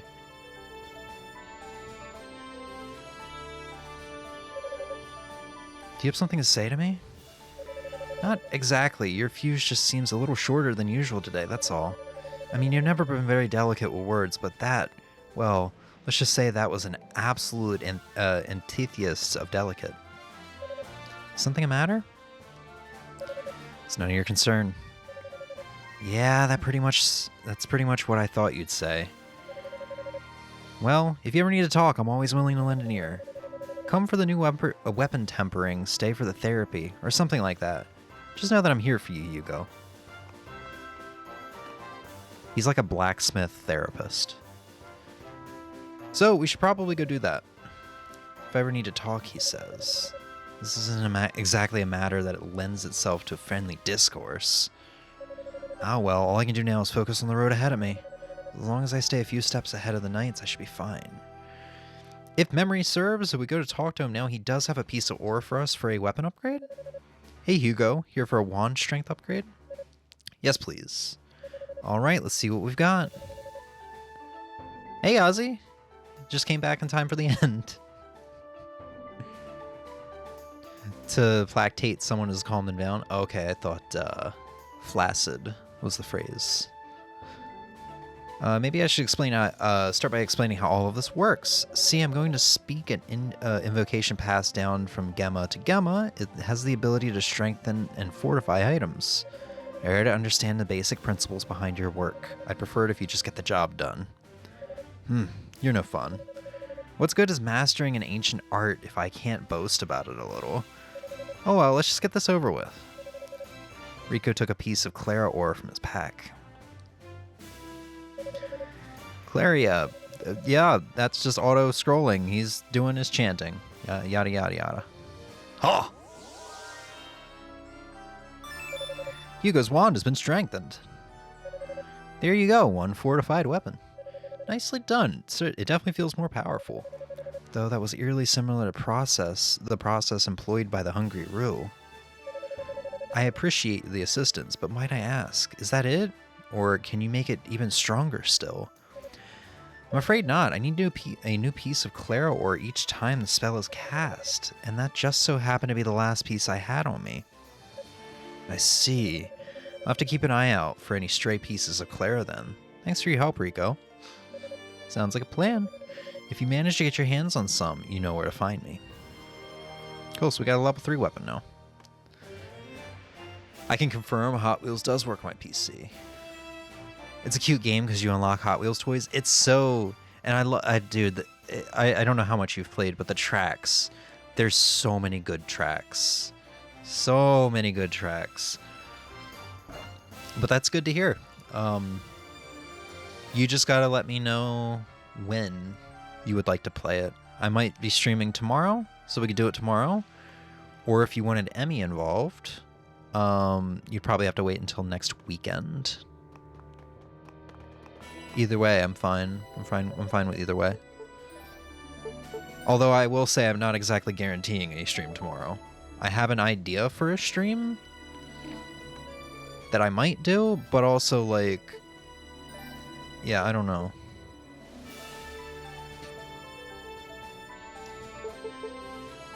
Oh, what the fuck?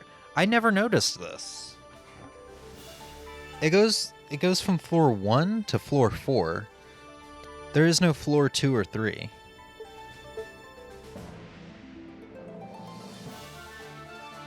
That would probably explain why I remembered like 26 stores and floors. That's probably why I remember like 25, 26. I think it's 25 floors. But when I counted, it only went up to 22. So like 8, 9, 10, 11, 12, 13, 14, 15, 16, 17, 18, 19, 20, 21, 22, 23, 24, 24 floors. You know, I'll probably just boot up my actual file real quick. Let's go ahead and warp to where we left off. I'm gonna get ready and call it. I used to collect Hot Wheels as a kid. It's a cool game to have. Makes me feel like I'm collecting it again. Nice. I think I had Hot Wheels as a kid, but I wasn't too crazy about them because I was a NASCAR kid, so I was more interested in the NASCAR cars. But that's really cool that you've got something like that can remind you of that. I love the tracks. The tracks are my like thing. So let's see.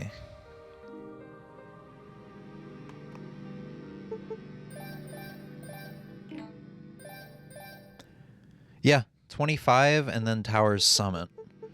I never noticed before that it just skips floors 2 and 3. That's weird. Not really explained, I don't think.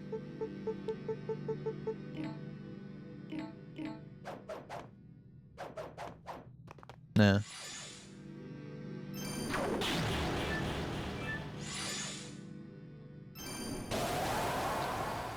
Alrighty then.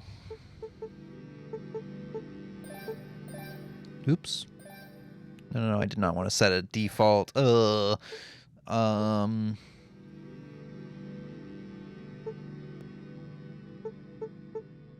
don't remember what this was set at. Probably something like that. I didn't mean to hit default. I hate everything. Emmy's not guaranteeing her present for Hot Wheels at all because her life and schedule are continuously in limbo. I was just giving an idea, like maybe next weekend. Oh, but yeah, this is a really good game. I'm glad I got to introduce this to you, Ozzy. Hopefully I got to introduce this to other people. This seems to be like some content creators' goals. Like I said, Happy Console Gamer, that's like his primary goal, is talk about Ease and Phantasy Star and just, you know, let people know about these games. Although Phantasy Star games don't get made anymore, but I mean, I guess there's Phantasy Star Online too. That's somewhat recent, but it's not Phantasy Star. So, all right. Well, I guess that's gonna be it for stream. Emmy and Ozzy, thank you guys so much for hanging out with me. You'll probably see a hefty message in Discord in probably 30 minutes to an hour regarding what's going to be deleted on the Twitch end of things as far as uploads and highlights go and what will be staying. Everything will be going down Tuesday.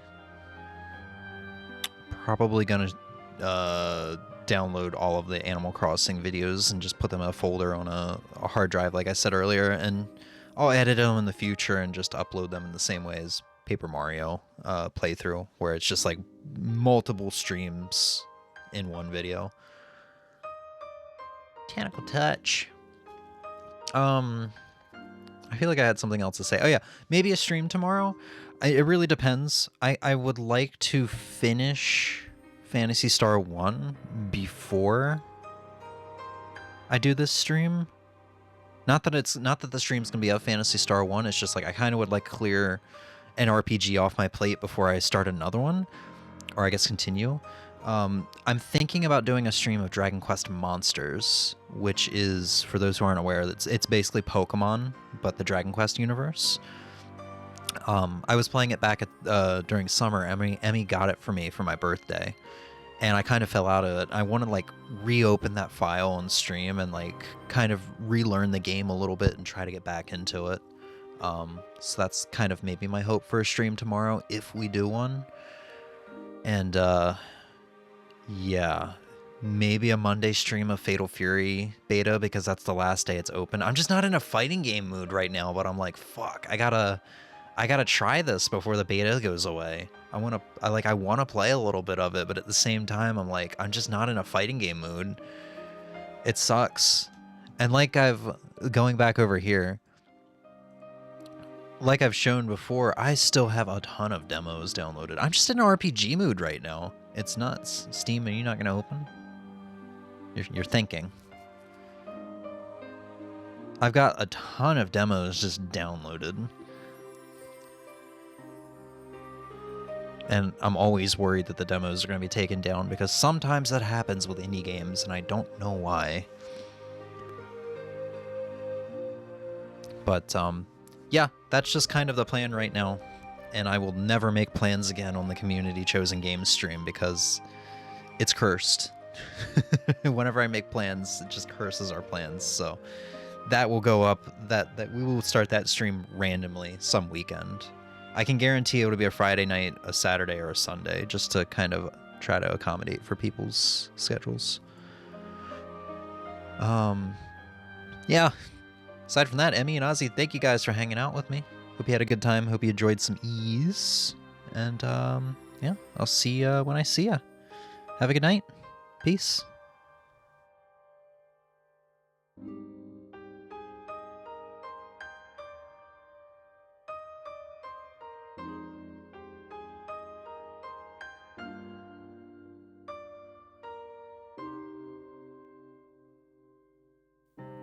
Okay.